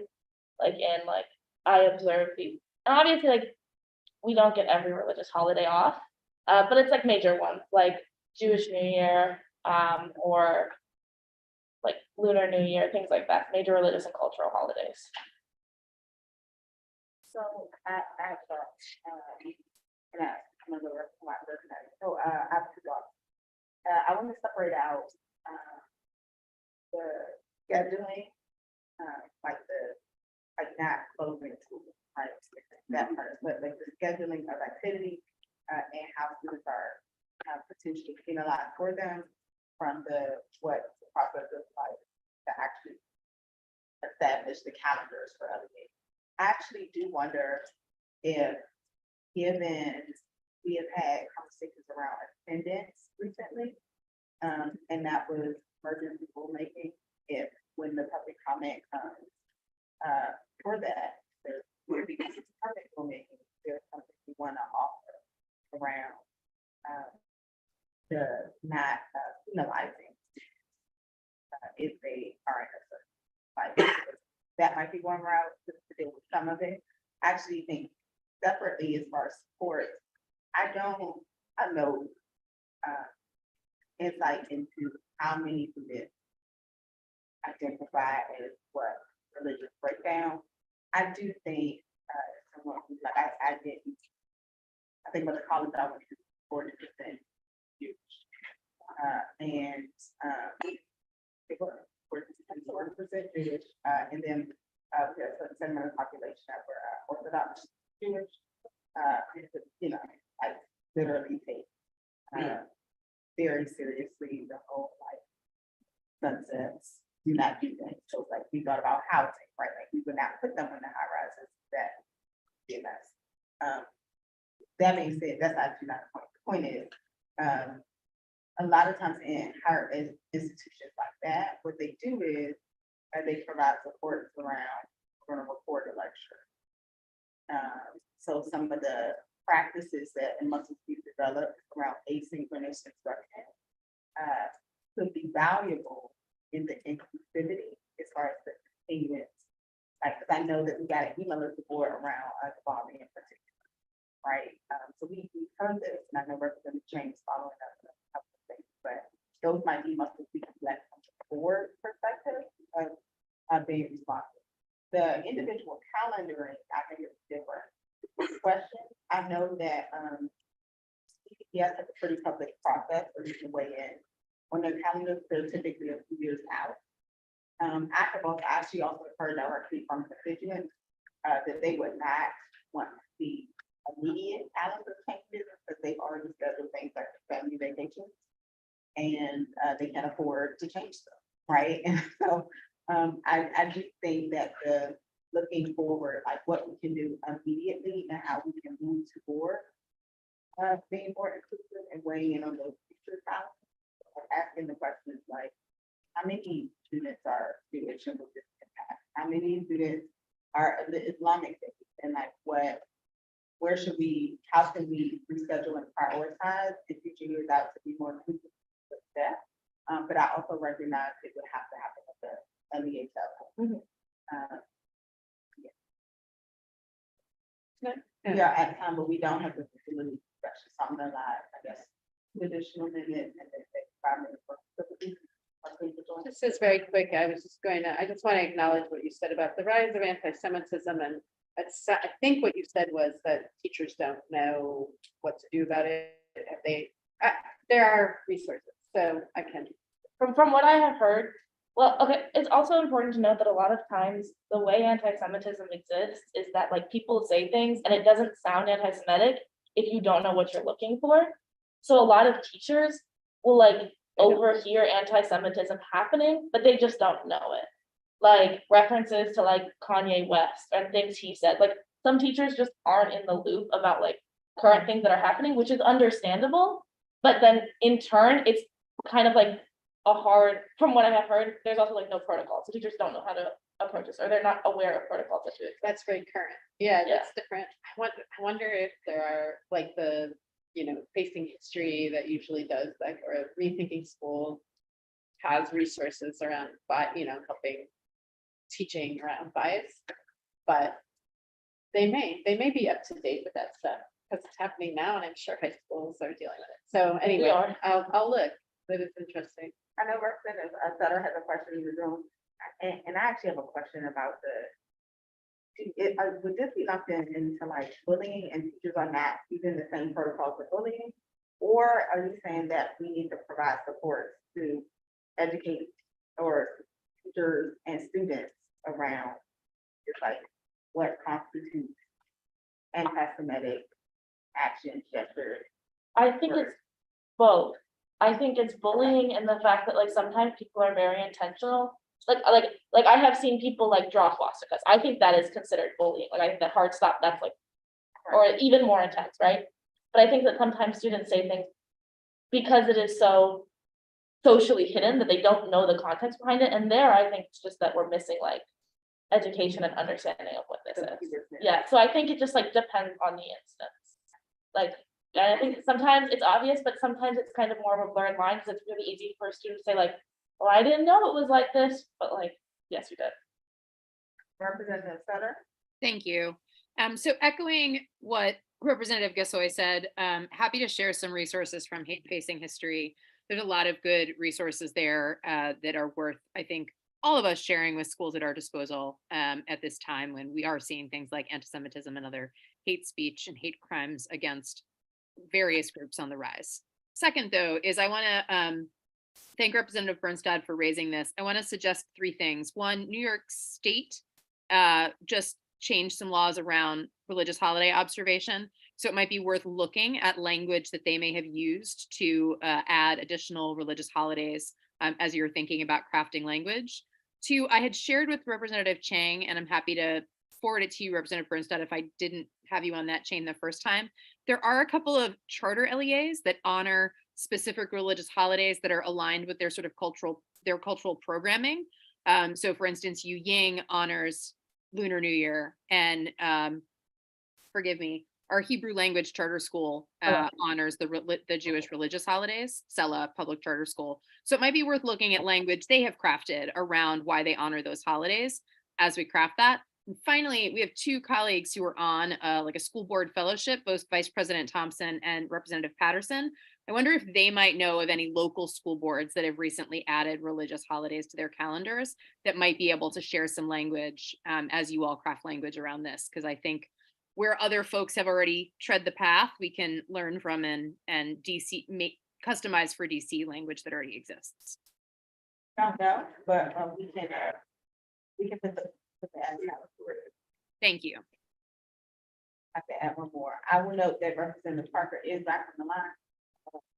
So I do want to give, I think, 5 minutes for the facility. We were initially at 7, and I Yes. told Representative Watford, I want to give you the last comment here before we move. to Representative Very quickly on the religious holiday issue is, I wonder if it makes sense to divide this and have a simple resolution that asks for all schools not to schedule events or tests on key religious holidays. And then in the new year, with more time, staff and so on, to sort of get deeper into it. And I want to say DCPS does have a policy that was not observed on that athletic issue, but their policy is no tests, no major tests, no events on major religious holidays, and they must have a list. So it's, to some extent, it's a charter issue, and to some extent, it's DCPS not following its own policy. Okay, thank you all. I'm going to go to Representative Parker. I know the meeting is stretching on. I'm not going to take all 5 minutes. What I will say is that we know the issue with facilities. It has been an outstanding one. The auditor just produced a report essentially documenting many of the failures with DGS, them not having a clear and working and sequenced catalog, tickets being closed out, there not being protocols followed in terms of how things are sequenced or the urgency behind different things, and the list goes on. My hope tonight was to just discuss trends that we're hearing across our schools. I'm still happy to have that conversation. I know the meeting is stretching. What I would say for me, what has been happening is that principals' hands have been tied. They're getting a lot of flack from teachers and parents. And they are doing everything that they're being asked to do in terms of making requests, but it's because of DGS that things are falling to the wayside. So the question I would pose and to the board is just like, what action or how could we follow up on this to just elevate the seriousness and the urgency around this? Were you on the call when I mentioned about the hearing next week? No. Okay, Robert White is having a hearing on the 13th, Tuesday the 13th at 1 o'clock, a Yep. public hearing with DGS. And I invited everyone to testify. And is that an opportunity that we as the board should request to formally weigh in, or are you thinking individually we just reach out? I don't know if we can do that. I don't know if we can do it. As We've asked before, we literally just found out about it. I just found out about it at another ANC the other day. Well, I guess maybe that's a request of President Sutter, Vice President Thompson, to see if we could, if we feel as though we have something to add. I believe many of the issues are on people's radar, but just wanting to add a sense of urgency, because the request that I'm getting is not just like, oh, a light bulb is not being fixed, but no. doors are not being locked. The boiler in a school isn't being fixed, and so therefore students are wearing coats, and very serious issues that are posing health risk for students. I think that, to be honest with you, it would be more powerful if we individually testify. With the list, with your particular list that you have, kind of go down and tell the severity of it. You know, just highlight the local schools that are suffering from. Yeah, I'm happy to do that. I didn't have any specific course of action, but just thought the board should weigh in, because I know we are likely fielding many of these complaints from parents, or at least I am. Yeah. I mean, I think a couple of things. We can talk about if we were a government witness, that would not preclude individual members from testifying.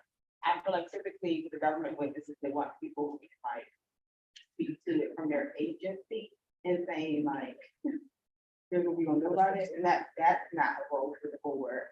But if there's something we can come together around really quickly, noting that is a turnaround.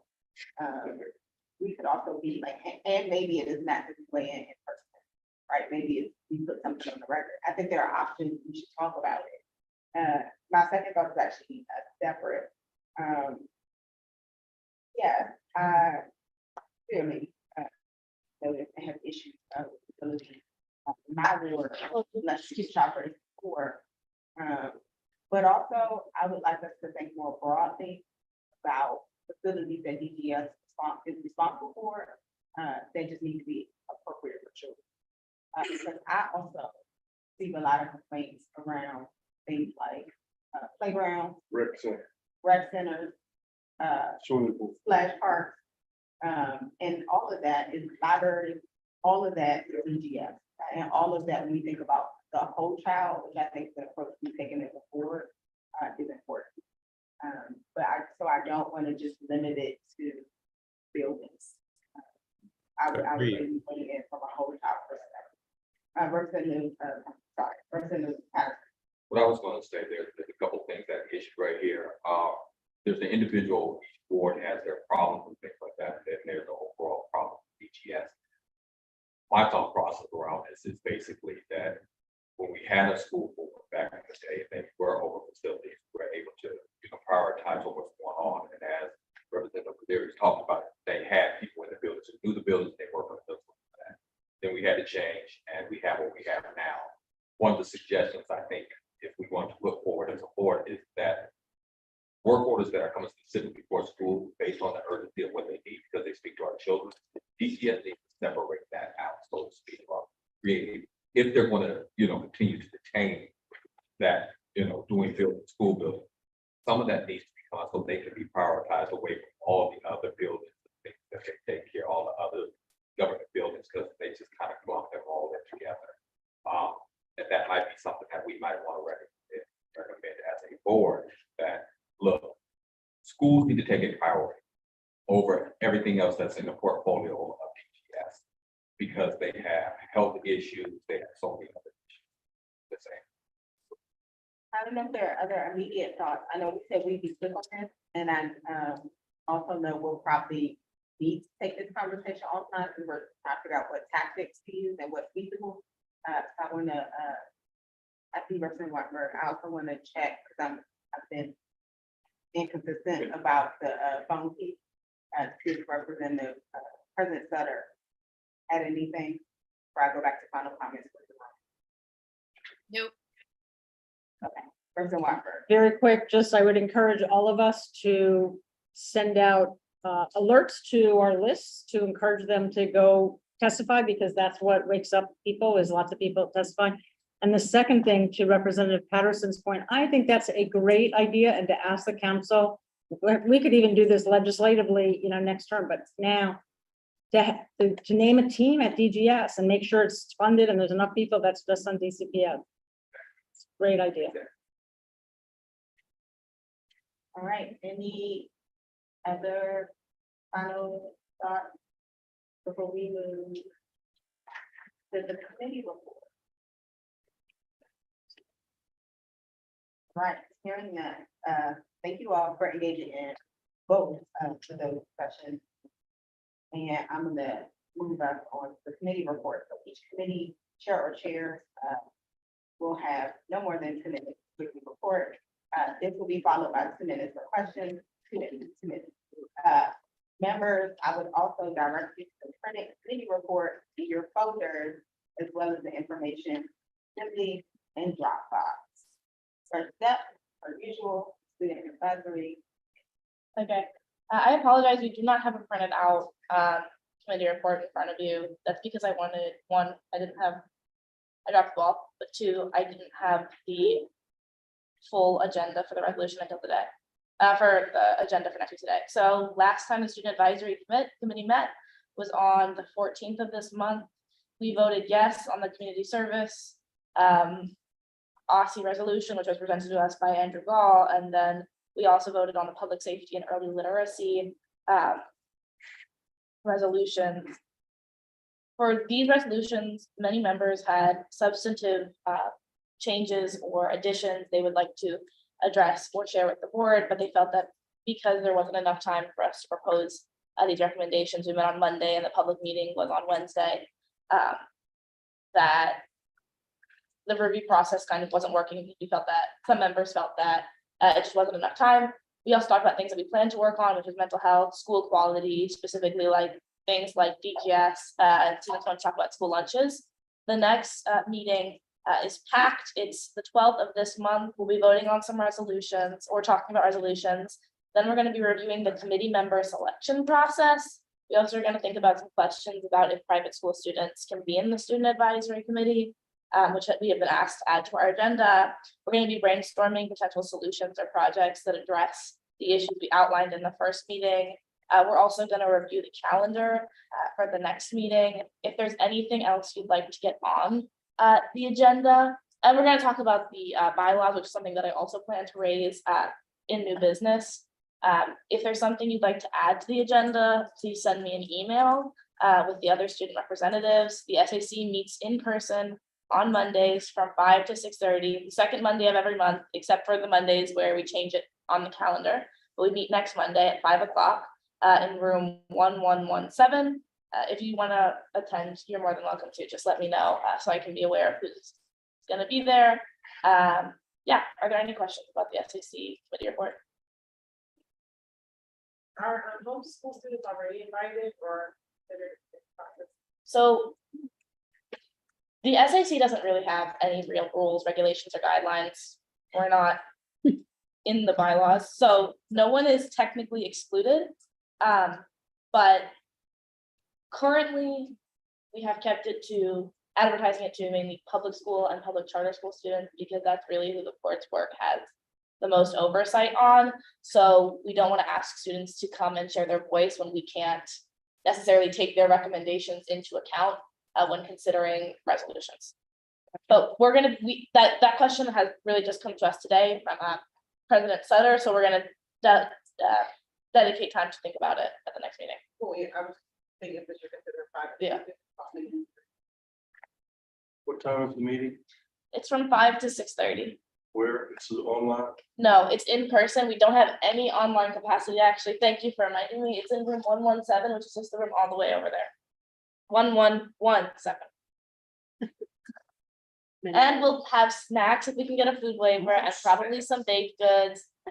But no promises, it's students first and then maybe y'all, if you're there, can have fun, if we're feeling nice. On that note of not sharing snacks, I'm gonna ask us to move to the next. Accountability and assessment. Right. So we met in November, and basically we are at a point where we are wrapping up our work around the report card. And we made a to-do list basically for the other work that is being put on hold. So given timing and reduction of staff capacity, we decided to basically just create a document that will inform the next iteration of the committee about the outstanding work, which is basically the well-rounded education research, which I think does have funding allocated to it, but I don't know like where that stands since it's been put off. And then also we had talked about doing a panel to hear about alternative approaches to annual accountability testing under ESSA.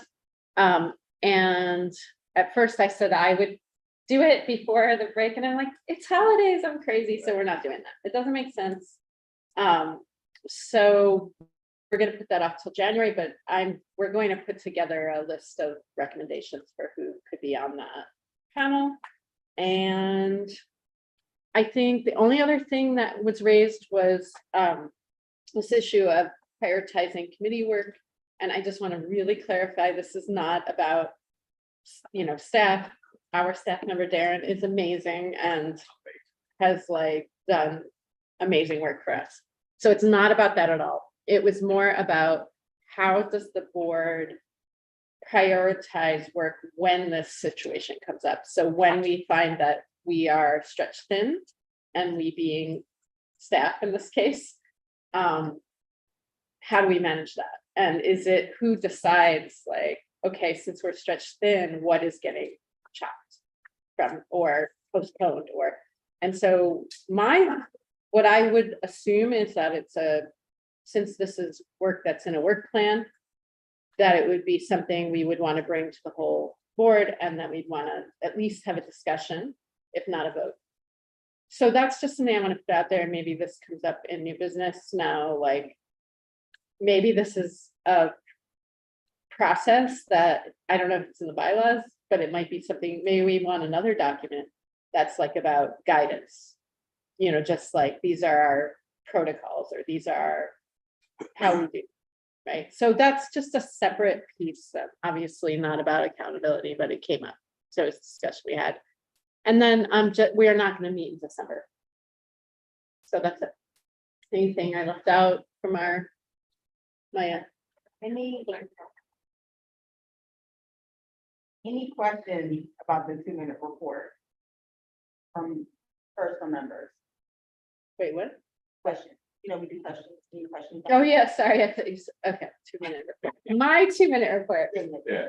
Got you. Sorry. Any questions? Zoom questions? I have a Zoom question. Thank you. So it's a Zoom comment, and it leads following Representative Gasoy's commentary about prioritization of work. I think I want to voice over for the later new business conversation, a suggestion that we acknowledge that this year also had a unique curveball thrown at our board and our staff in the resignation of an executive director, a situation that had not befallen the board for 7 years, and one that I sincerely hope, with the addition of Executive Director Butler, won't befall us for several more. So I want us not to make policy with curveballs in mind. I do want us to talk about where it's appropriate to create protocols and processes, but I want us to be mindful that a lot of our staff capacity concerns were caused by a curveball that I don't think the future iteration of the board that comes next should be prepared to deal with as well. So that's just a comment I want to make on that comment, and I will close my mouth now. Other questions? Comments?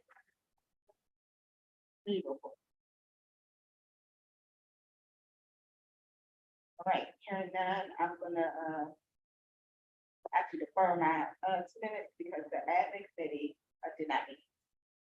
And the board governance committee already engaged you all for a very long time. I'm now Alright. gonna say education standards. Great. So we are actually meeting tomorrow. Okay. And we'll be discussing and following up on social studies standards and literacy.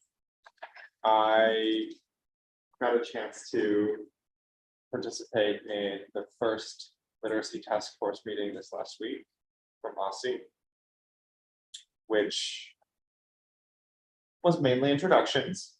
And I have high hopes for where the substance, where it goes for meeting number 2. And we'll have more to report on from that work as well. Looking forward to it. Are there any questions? Meeting reports are always so entertaining. Okay. Outreach and advocacy. Sure. We met on Tuesday, the 29th at 4:30. The following things were done. We worked on updating, or we talked about updating the we talked about updating the sexual assault resolution with the information for the panelists. That draft has went out to everyone. Thank you for folks who have provided feedback. At our next meeting, which is December 20th, we'll be working through feedback from members to hopefully finalize the last sexual assault resolution so that people can get to work on it. We reviewed testimony. We realized that the facilities was covered, village holidays were covered. Everything was covered that was in our purview except for the piece related to field trips, transportation. So we decided to draft a letter of inquiry with just some open questions related to like what the status of the investigation, random questions related to field trip. Not really random, but related to field trip based off the merch incident. That the draft is also come to your inboxes. I guess we're gonna figure out if it's gonna be a board level of letter of inquiry, a committee letter of inquiry, an individual letter. That's something I would love to feedback on. And then we decided we're gonna revisit parent engagement with the new board. And then it also seems like based on the feedback from governance, that there are some considerations for parent engagement that may already make sense. I think that was our struggle. What does parent engagement look like on behalf of the SBOE? So we're gonna just push that to the side. Our next meeting is December 20th at 4:30. Hopefully that we can just review our final feedback on resolution and tie out the year strong. Any questions? Yeah. Dr. Reed, one thing I was looking at as it came up in another meeting, not particular communication, so to speak, was actually holding OSSI accountable for making all of the LEA put together their plan that's per ESSA. A lot of LEAs do not have a community engagement, family engagement plan, which is a requirement for ESSA. So that could be something that the board, as it goes forward, will consider to make sure that somehow we're checking and enforcing that from the ESSA standpoint, because that's just part of that. Thank you for that. Yeah, we were trying to figure out what to do with ESSA and we were, It's actually like a whole section of ESSA, of what you're supposed to do for family and community engagement, and which plans are supposed to be in place, and how you kind of like look at those to see that they're in place. So Right, but I think I'll put that like the carryover document. Yes, it's like carryover document. But yes, but thank you for that, because we were kind of just spinning wheels about, okay, we did all that, we did the engagement in the fall, what next, but then what makes us forward? We didn't want to create a parent group that was like disconnected from everything, so we wanted it to have a meaningful. So, Because I think DCPS does community engagement very well, you know, their cabinets, you know, parent cabinets, you know, LSATs and all these other things, that you've got some LEAs, particularly some charters. If you're a larger charter, you may have a great, you know, plan. If you're a smaller one, you don't have anything at all, whereby a lot of complaints come back to us as members because they have nowhere else to go, because they have nowhere to go at that LEA and have that individual place. yeah. Yeah, and I know the parents from Haiti were excited about what we presented initially, saying that we were gonna do, that's the plan, and then we were. Thank you. Anything else, I'm probably 2 minutes, any thoughts about the letter of inquiry related to the school bus incident? Should be a board, committee, individual member? I have a question. Yes. So I just got a chance to look at the draft letter, Dr. Reed, and I guess my question is, some of the aspects of the letter are specific to the incident, some are specific to field trips, and others go further with bigger questions about bus transportation for other out of school time activities. Can you tell me what the committee discussed in terms of like, what's the hope for outcome out of the letter? Yes, basically, when the testimony came down, there were a lot of questions, like, we didn't know where even DCPS or OSBI were with, the incident. Like, I heard through a friend that, you know, there's no audits of bus transportation company. Representative Larry raised, you know, what is OSBI's role in regards to making sure that all LEAs can access transportation for, field trips. It had me also think about, like, you know, what happens with extracurricular activity, because I know I've heard from stakeholders that, you know, sometimes kids have to organize getting across town to get to college track, which is one activity that has come up. So it was more just to ask questions, leading from a space of, we really don't know, but we know that it was a testimony was received related to that issue. And then what's the hope that the board would do about it Get once we got clarity. responses? Yeah, I mean, get clarity, we don't know. So OSI may respond and say they have a plan, DCPS may say that they have a plan. So it's just basically to answer some questions. Okay, thank you. Welcome.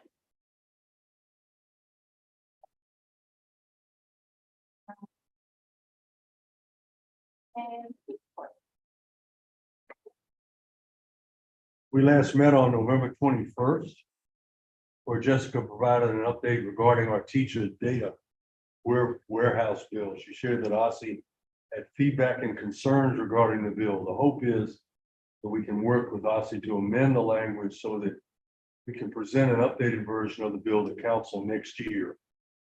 Some of the changes we discussed include, instead of requiring OSSI to produce an annual report, we should request that they update a publicly accessible data set by a certain date.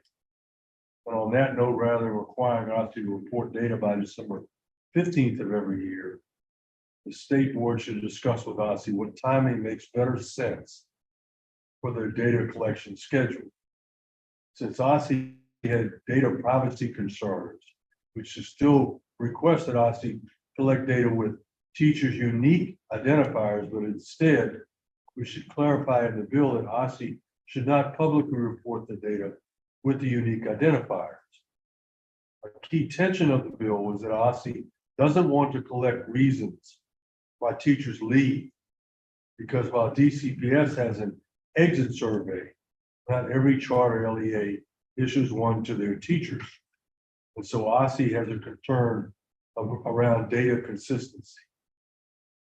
We discussed other ways of collecting teachers' reasons for leaving classroom or getting a more timely pulse on teachers' intent to leave, such as the possibility of the state board issuing an annual survey to teachers. There should be no hesitancy in letting information about why teachers leave become because certain charters do not report. That kind of information is public knowledge. I mean, I've said it many times about when schools open in August, the day after school opens in August, the principals know how many teachers are at school. And they could report that on the second day of school and alter it. But there isn't any kind of reporting guideline at all. It almost goes back to what we were talking about information. Because if they don't have to do it, they're not going to do it. Thank you very much. Comments about this report? I would add. I guess that was a petition. As a committee member, but also just going back to our conversation with Chairman Mendelson. I want to thank the committee for wrestling with like the things that the chairman flagged, because there was council support for the thing to move this legislation forward. We were asked to go back to the committee. The President Sutter came to the committee meeting, shared out what we had learned from the chairman in the committee wrestled with it. Like, how do we navigate, if you will, Make it more palatable. with us? And like what could we, what are, and where are there some places where we might be able to not sunset, but like immediate action versus over a longer horizon? Because there are places where we do collect information and we share it out, like the identified information thing, versus some of the things I'm hearing about the more anecdotal, like the exit talk earlier, maybe say not immediately, but build the capacity to do it in the next year. So thank you for maybe, because there is a step forward and hoping to get the legislation, external committees, any reports from external committees? I have one actually really quickly. So I've been on the environmental literacy plan working group. And the main work of that group is to update the plan every 3 years. So I joined it in 2020. It came out recently. Sorry, it came out in 2020. I joined it in 2019. Anyway, so it's up again. And I'm leaving, obviously, so it's open, and I think they need somebody from the state board, actually. So it could be a new member, but I just wanted you all to know that I think it's a really exciting working group, and it has connections to all kinds of other work that we're doing. So it has connections to science standards, well-rounded education, outdoor learning, and environmental and climate literacy and justice. So it's just something to consider, and let me know if you, well, I guess they'll be in touch probably with executive director Butler. So What I will, what that makes me think of is, I do wonder in the 30, 60, 90, if members who are leaving the board and have external committee places might also want to just flag like any outstanding, or kind of give an overview of here's what was helpful to me. That could be helpful, because that, whether it's a new member to the board, there will be a new member who has to take it. We don't want to lose that out. right. Other external committee reports? No. Oh, I see one from Director, I mean, sorry, I see one from Mr. Ju. Oh, RPP is meeting today. But I didn't hear you. Sorry. RPP is meeting today, related to the research plan. Okay. I was just gonna say that the Everyday Counts Task Force is having their final quarter meeting, I think, next Wednesday. I know that President Sutter provided government witness testimony on attendance, I think, at the hearing last week. She did mention the state boards on the task force. They are we quite a sample.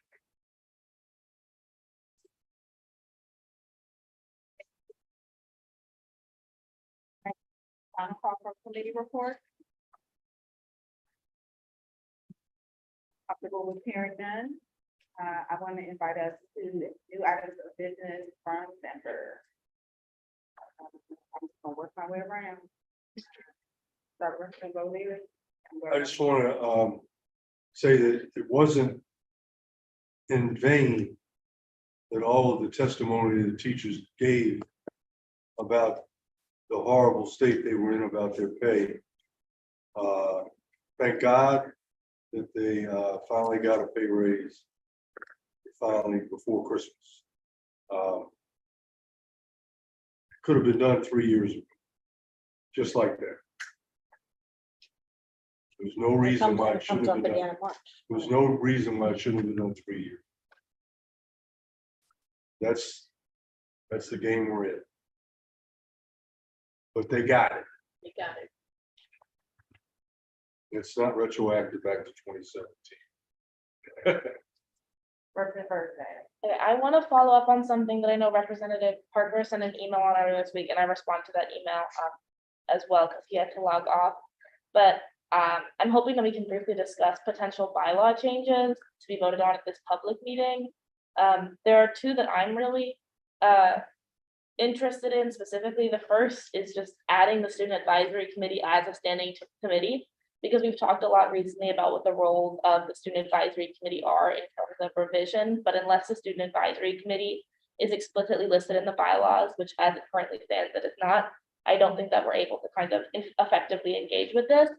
And also establishing a process for the committee member selection, which is something that the student advisory committee would be taking on, just basically sending out or creating a document with a process by which we select members. It wouldn't actually change the process, rather it would just kind of create a single document where it is documented, I guess, that explains kind of how and why these processes occur.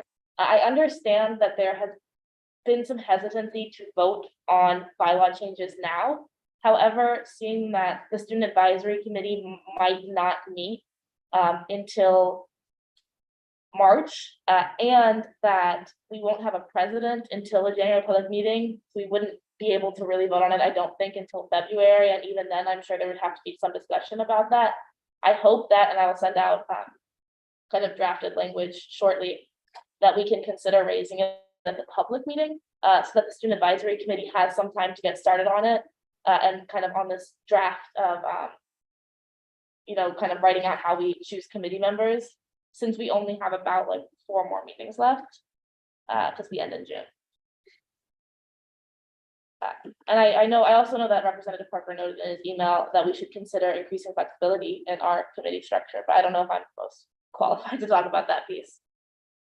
I know, I have some thoughts. I also want to invite other members to chime in here. I see Representative Floyd.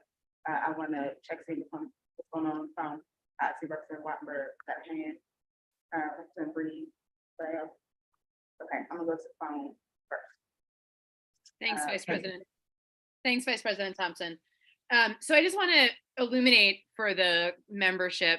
I had this conversation with Representative Bernstadt several months ago. I am 100% in support of the Student Advisory Committee being added to the bylaws. I think it's a valuable and important change.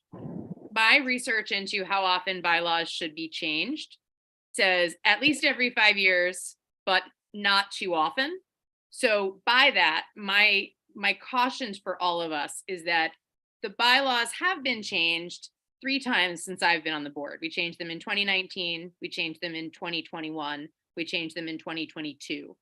I would be hesitant to change the bylaws again in 2022, knowing that 4 members of the board are rolling off, knowing that all of the existing student representatives will still be present once the new membership elects a president in January, and knowing that there are other bylaws changes that will need to be made when the newly seated members are sworn into the board in January.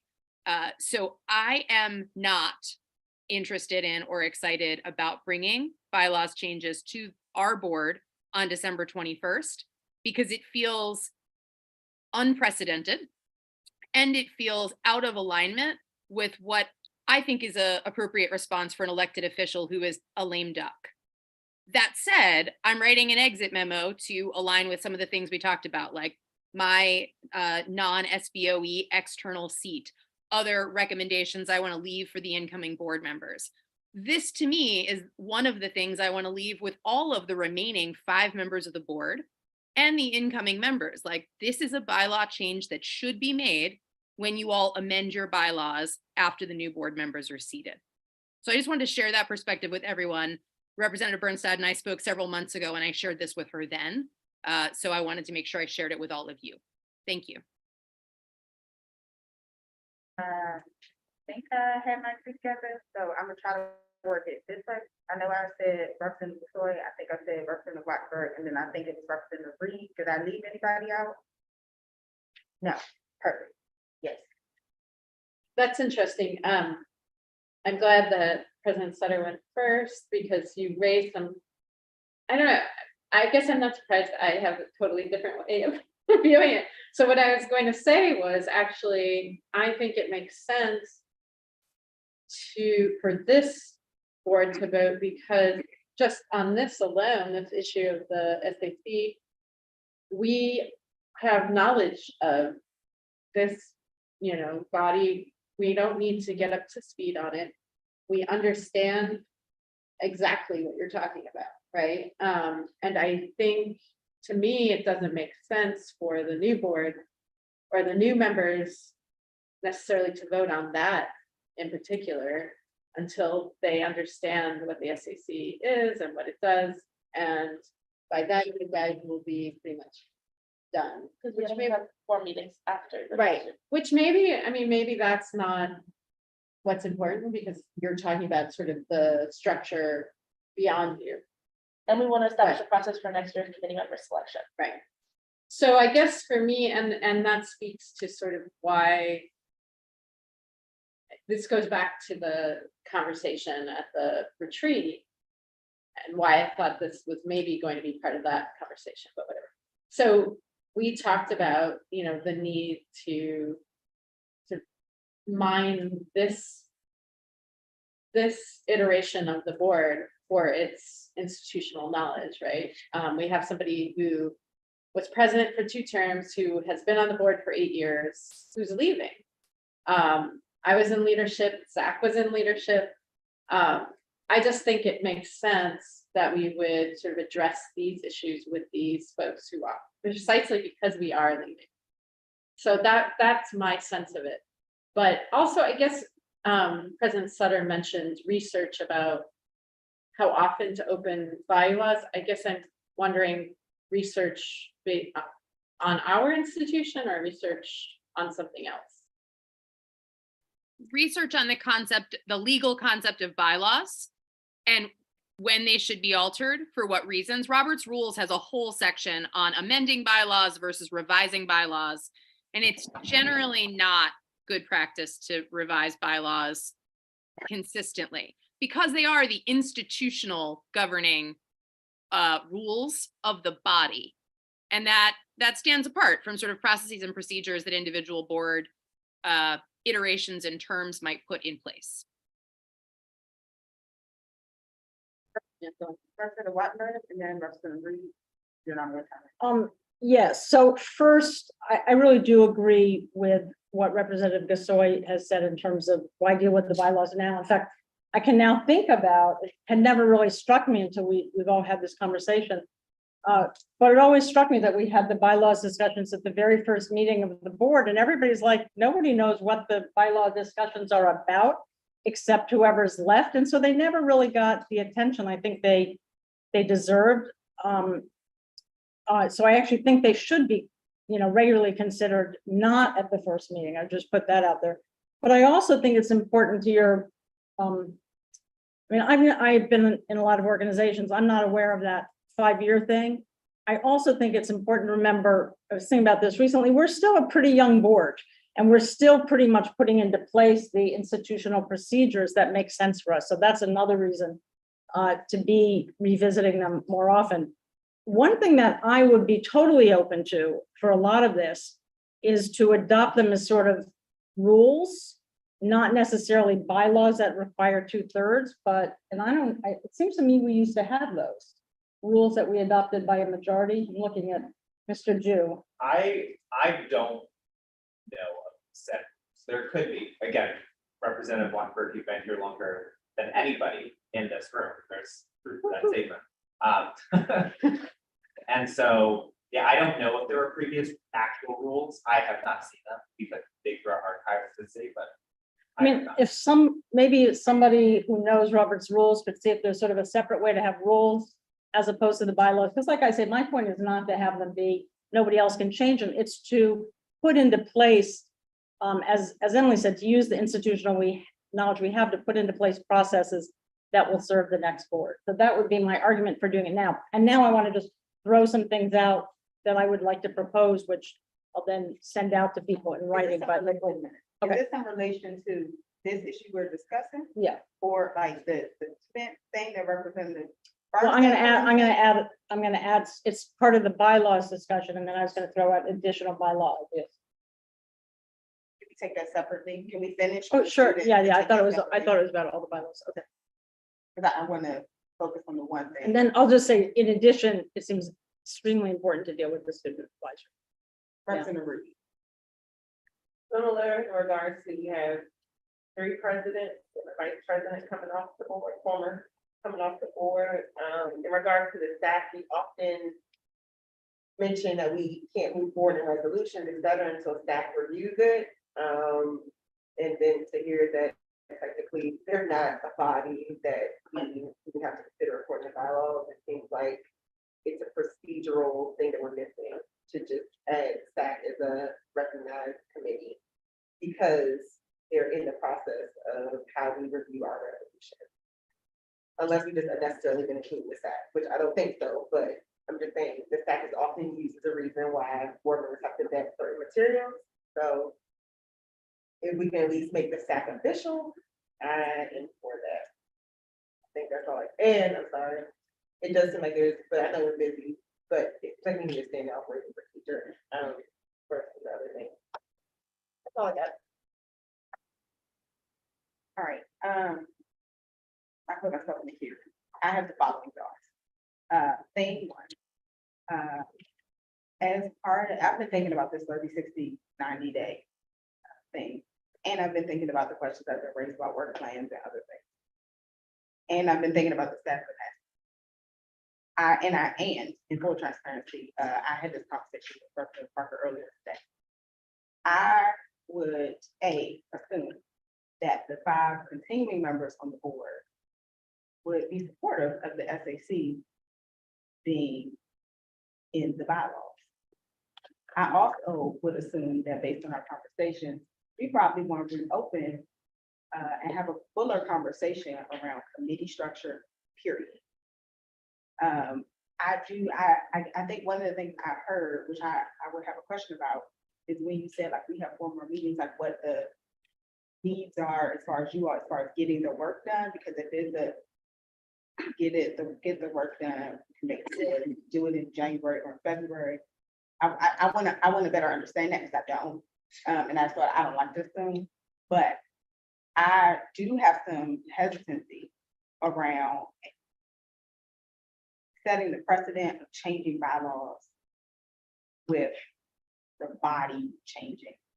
I think about if the board would institutionalize certain things, previous versions of this board on their way out, it would actually, and not that this particular thing is bad for the board, I'm not saying that. I actually would have thought those things were not great for the board and would have not allowed members to make needed changes for the board to adjust as well.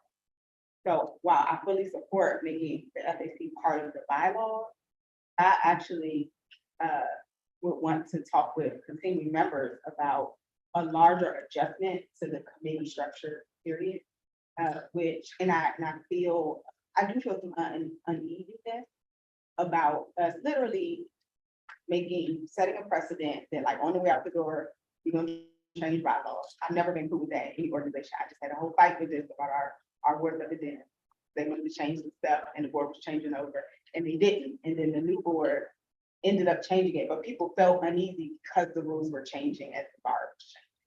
Right? Like I'm sensitive to that. I do want the new members to also be able to iterate and govern themselves.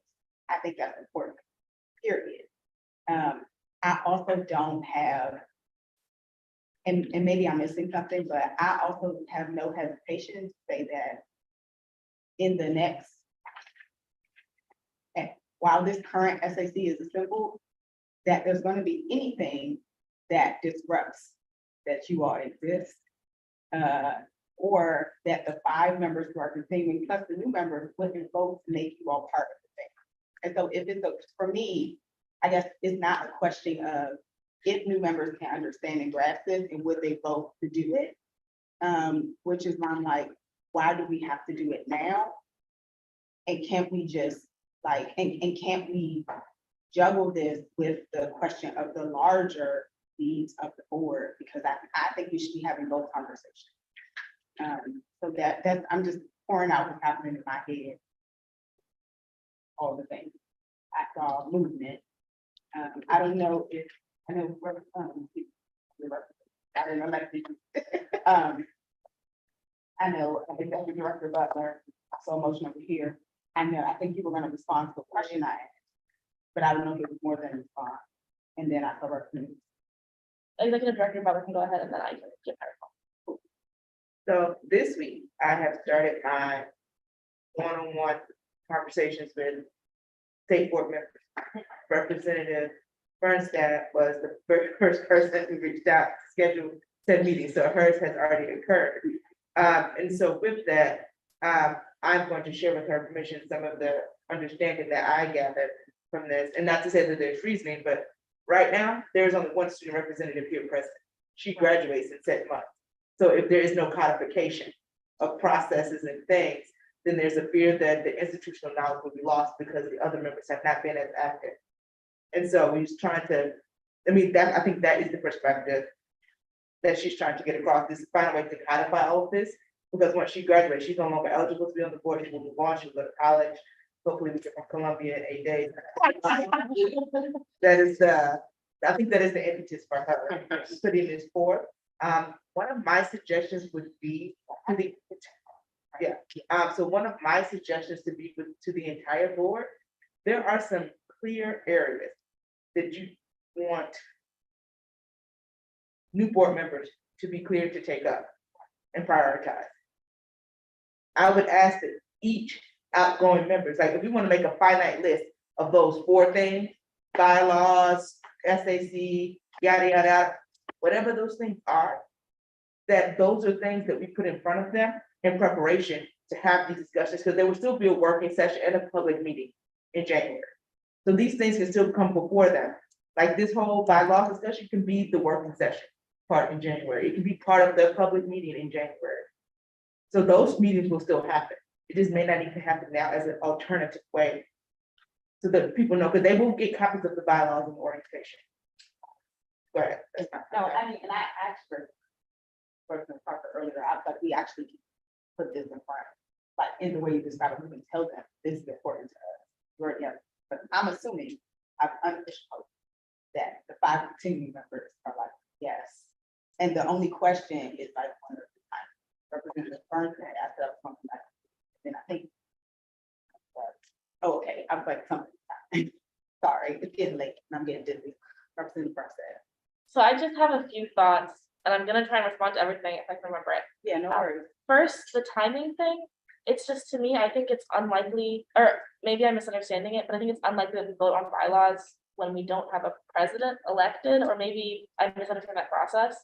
But I think it would be helpful to, because we have the December second meeting, and then we have March, April, May, June, so we have 5 meetings left, actually. If we could at least come to the student advisory committee with a set of bylaws and say, here's when we're voting on it. Because I think one of the main things about including it in the bylaws is that we have a set of processes by which the student advisory committee can be rebuilt every year. Because unlike other committees, the SAC really is rebuilt every year. And we're rebuilt at a time when like the board isn't transitioning, it's just us because it's from June to September. And also, my mind is went blank. And also that I want to make sure that we have the capacity to give it the attention that it deserves in committee meetings, because we're going to have to be reviewing these other resolutions as they come in. And so the earlier we get started on the process of these revisions and of establishing these processes, it just becomes infinitely like easier, because I know that if we introduce it when there's new board members, even if we have 2/3 of the vote or all 5 of the returning members would be interested in supporting this addition, there is going to need to be a lot more additional conversation. And I worry that that's going to make it take longer, especially as we get into like the social studies standards revision and things like that. And I'm just thinking that now might be the key time that we can address it, or at least give it a date when we can vote on it, because and also because I'm returning. When I came in last year, the SAC was already established. I didn't realize just how much change happened. And when we're talking about like the process of onboarding new members, I think this is also something that we need to think of for student representatives, because the position of a student representative is really vague. There's like no floor and no ceiling, and you can kind of do whatever. And so it gets really complicated when you don't have a set of processes established. And I know that like June and May is going to be our annual report, so we really don't have those times to work on it. So I'm really just thinking the faster we can get these established, the better, because then we can continue to work on it. I think I'm gonna be super quick, it's basically what you're saying, but I guess, what's that? I was saying Representative O'Leary, but- No, I was she- Okay, Yeah, I'm trying to like go. no, I guess like when I even thinking about like you were saying, Representative Thompson, like we're going to revisit or you're going to revisit the committee structure. New members would need to get up to speed on, they're not gonna know how to weigh in on that. And I guess I would just say, why not?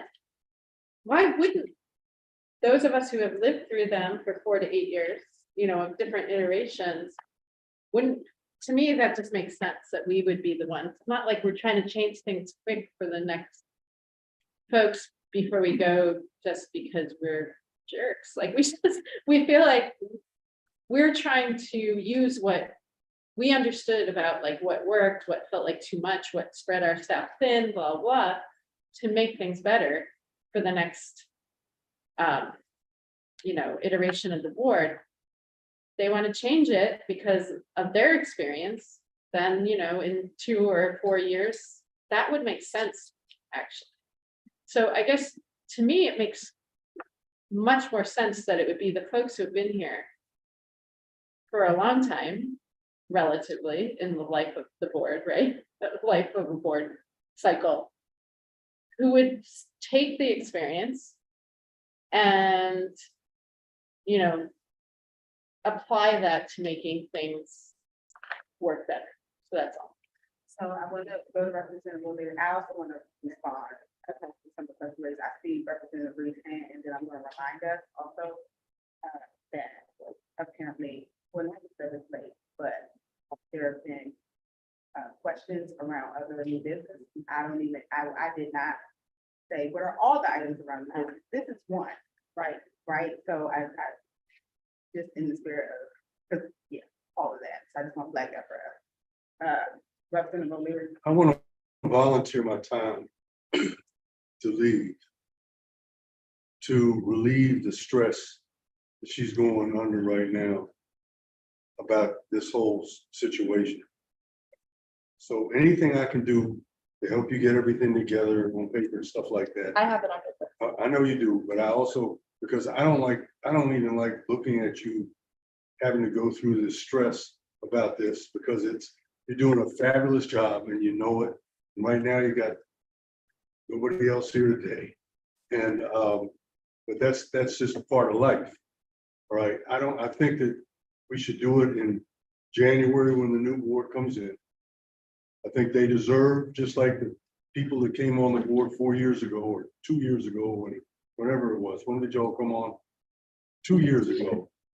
And when I came on the board 4 years ago, I didn't know anything about what the board was doing. But we're dealing with adults who want the schools to be better and the children to be taken care of. And so they'll learn by doing. And anybody that, I remember John Dewey said that. That was the only thing I remember from an education course, learning by doing. And that's what you do. So I'm with you completely, but I just don't think, I think the new board should vote on this. Because they're gonna own it. All right, and it's very important that they own it. And those of you that just came on the board 2 years ago, all right, because that's, the rest of us old folks on the board for 4 years, we feel like we know what we're doing with that. But, 2 years ago was eons when y'all got on the board and didn't know where you're supposed to sit. And Lee's been on the board for 2 years. 12 months. But anyway, that's just how I feel about it. I think we need to take our time and educate the new members at the business meeting and vote on it at the public meeting in January. And I think we should cross out no committee meetings in January for the SAC. Well, we're gonna talk to the committee members about that too. So that there should be a SAC meeting in January. That's what I have to say. So I will take, I do want to make sure, I understand and Representative Burns that understands the process, because she raised the question about maybe I'm misunderstanding January. It's not that we can't vote on anything different. Just because we don't have a president or vice president does not mean we can't. So it's not like no work. So I do want to clarify that. I would say that my experience as a new member was I voted on my vote. And this is not, and I do think it's important for the people who will own work to vote on it as much as possible. Just like I thought it was important to, as much as possible, try to get social studies done so that people could vote on it who had owned it. Just as much as I'm trying to get the board governance work done for people who have owned it. But like the SAC moving forward, I want the whole of the board that is coming in to be invested in. And I actually think it is a worthwhile endeavor to educate them on why this is so important, because I want them to be bought into the SAC from the beginning. I just do, I think that's terribly important. So I just wanted to respond to the why new members thing and like why continuing members thing, and the idea that, like, I also, we know who our colleagues are going to be. I'm also assuming they're capable and they can understand this concept, and they will both see how not just passionate Lee is about this, but how right she is about the need to codify it. So I'm also experiencing a little bit of trust. I did want to come to Representative Reed. I told Representative Patterson that the last comment, he has not made a comment, and I want to move on to the other new business items. Vice President Thompson, I notified staff in the room that my hand was also up. Okay, I'm sorry, but okay. Representative Reed. I actually think it's a good time to exercise Robert's Rule of Order. So, because we did a lot of discussion, but we still have a cliffhanger. So I move that the SAC create bylaws. I move the SBOE vote on SAC related bylaws by the December meeting. And we can vote it up or down and discuss regardless. So Representative Reed, we can't vote in working sessions. It's not a thing we do. It's a motion on the table, and our meetings are governed by Robert's rules. No, not our working session. We can't vote on anything in a working session. I think her It's a motion. point is that she wants to go forward with the idea that there will be a resolution on bylaws that will be presented in time for the. All of our meetings are governed by Robert's rules. It's not a resolution, it's just are we gonna do SAC, yes or no, before the end of the year? And it goes down and we're into January. So I'm happy, we don't vote on things in our working session. I do take the spirit of, here's my offer, because I don't want to get into the somebody watching legally, not legally. I don't want to get in all that. In the spirit of what you're describing, can we, let the people who have not chimed in yet chime in? That's But what also motions B, are for. So you but have, also- it's a discussion portion, so either I the just wanna- motion is seconded or Sorry, not. Representative Reed, I wanna finish my statement. B, I actually do think as we do on email, that actually would be appropriate to say, hey, members, vote it up or down if we wanna put this on the agenda. I think that's appropriate. We do that all the time via email. I personally. Okay, thank you, Representative Thompson. Executive Butler, can you clarify? Our Robert's rules govern this meeting in the sense of we can introduce a motion. It's not a resolution, it's just a motion of, do you want to entertain this? Because what happens is we get into these discussions and then things fall apart in the email, et cetera. So I think it's better and more transparent that we put on a motion. It's the meeting, you're governed by Robert's rules, 11th edition. I think it's 12 now, but, so is that what governs our meeting?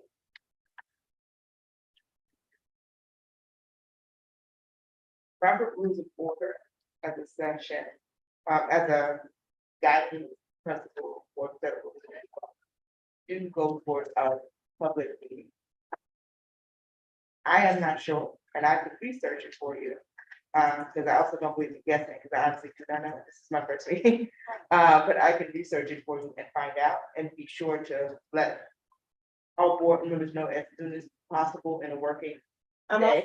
I'm sorry, and I'm also raising this because the last public meeting, I brought up needing to possibly do Robert's Rules of Order for even things like, if we wanna do should we even introduce a resolution or something? And it was said, oh, we do this during the working session. So it's also these, it was, yes, President Sutter mentioned that, I think you might have been, Representative Thompson on travel. But I raised this, I wasn't present at the last public meeting. wasn't the last public meeting, it was November. Okay, so I wanna keep us focused on the topic at hand. Yes, and Assuming that we do not know, which is, I wanna move to the last comments in the queue. So we can move the conversation forward, because I also heard Representative Wattenberg say she had something else for new business. And as I noted earlier, I'm not even sure if there are other new business items. So can we put in our bylaws? we can't, so I think Representative Butler is gonna follow up to find out what we could and should do. That's noted. But I also wanna move forward on this discussion. And we'll have an answer this meeting. Sorry, what? We'll have an answer this meeting about This whatever. meeting we're in? Yes, about do Robert's Rules of Order govern, if I put a motion on the table as a member, So I'm gonna stick with what Representative Butler committed to, which is she will follow up after this. And I'm gonna ask us to move forward so she can do the required research to honestly answer. I think it's a valid point, but we have to know the answer, and I wanna move us forward. So I think the remaining people in the queue were Representative Wattenberg going to get in again, and Representative Patterson after had the last comment. Then I'm gonna come back to Representative Wattenberg because she said she had another item from the business that we had not addressed. Representative Wattenberg. So my item is additional bylaws, so we can come back to Then me I'm gonna after. Thank Representative you. Hunt. I'll go to Representative Patterson. So I want to say categorically, for Representative Farnsworth, you have my vote for this in January. 100%. And the reason why I say January specifically is because what was said earlier by Vice President Thompson was, I would like the new members to have buy-in. I want them to be wholeheartedly supportive of the SAC and kind of understand why. Because I believe you do have 5 votes regardless at this particular point, so it will pass. It's just a timing question, I believe, with you. And my thing is, I really would like the new people who are coming forward, which I'm sure will support it as well. I actually think that it would probably pass unanimously. In January, it just needs to be done. I think it can be done actually if you do the election of whoever the leadership is at that particular time and running and everything like that. You do that, and you can actually do it in the same meeting in January so that it is done. So for me, it's more so I would like to have those new members being able to buy into this and hear the discussion. But why the other 5 members that I believe right now that will be continuing on the board is going to be supportive of it. And then we just move forward. And I think that would just work better for everybody that's going forward. So Thank you. Thank you. We are moving on to the next item of this. I do wanna, it is 8:40. Vice President, I think President Sutter still has a lingering. That's fair. I'll hold my thoughts. I'm sure she'll hold it.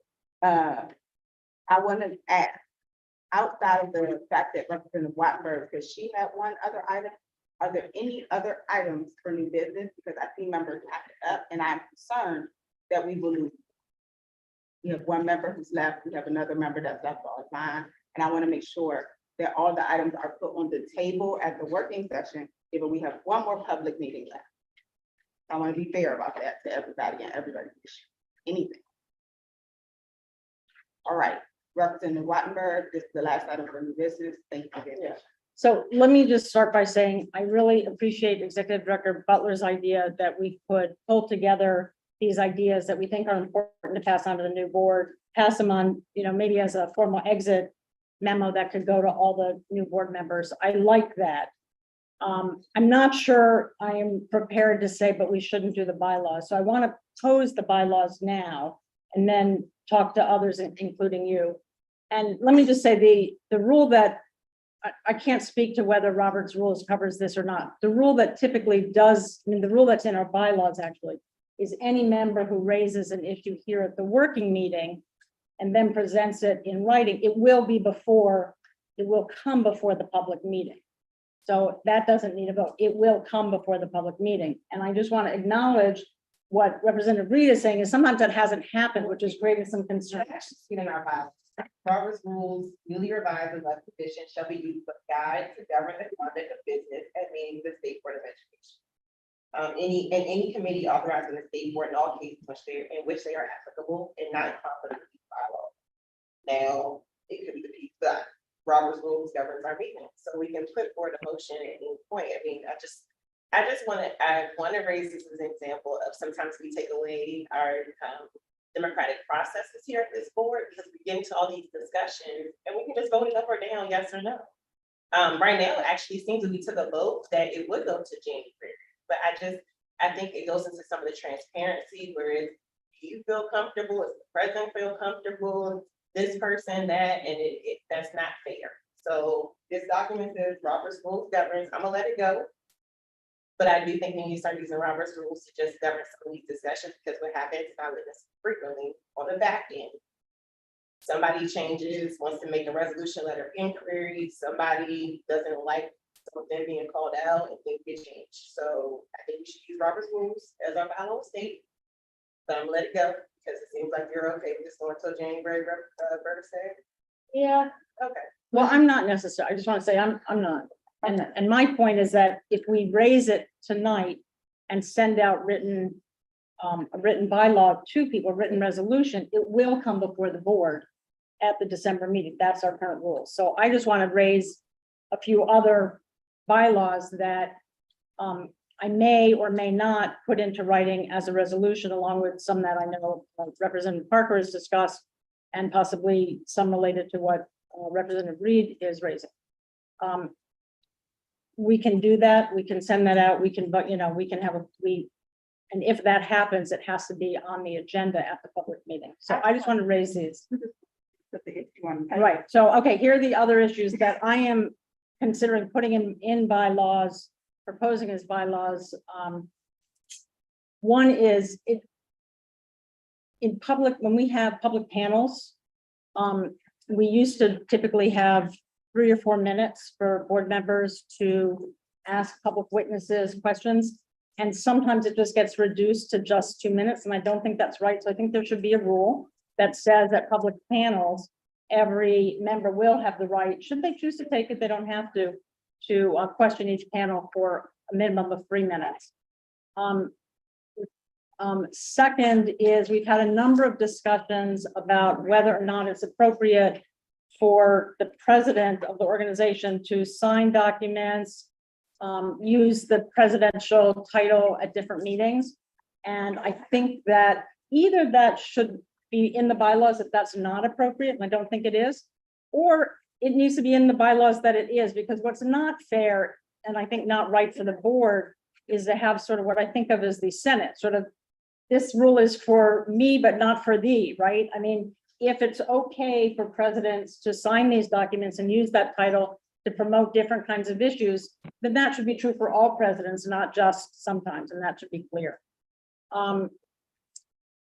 Another is the role of the board and officers in hiring. We've had different ways of doing it. Maybe that needs to be in the bylaws. You know, I think there could be some clarity on this resolution process that Representative Reed is raising. La la la la la la la. I feel like I'm missing. Oh, I know, and that committee chairs need to be the official liaisons and communicating that committee work with OSSI. That's always how it has been, and it has shifted, and I think that's really important. So I'm just raising them. I will put them in writing. I will send them out, and maybe others will do as, you know, different bylaws as well, and so you'll all see them, and they'll come before us in December. All right, I'm gonna invite any discussion that lingers on this, on what Representative Battenberg is on the table, if there is any. Okay, hearing none. Thank you for everybody for sticking with us through all the things, and engaging on this. As a reminder, as for our viewing public, the state board has returned to in-person posture for its meeting. Our next public meeting of the state board will be held on December 21st in the old council chambers at 441 4th Street Northwest. This will be the final public meeting of the current board's term, and we look forward to celebrating and acknowledging the work and contributions of our members whose terms will be ending. Also, the state board continues to work on identifying a hybrid posture for our meeting, and we will provide updates as we progress with that work. Seeing no further business, including the business before the board, I would entertain a motion to adjourn. Thank you. All in favor? Aye. Perfect. Any opposed to getting out of here? All right, God bless. And then this meeting of the state board is adjourned at 8:45 p.m. on December 7th, 2020.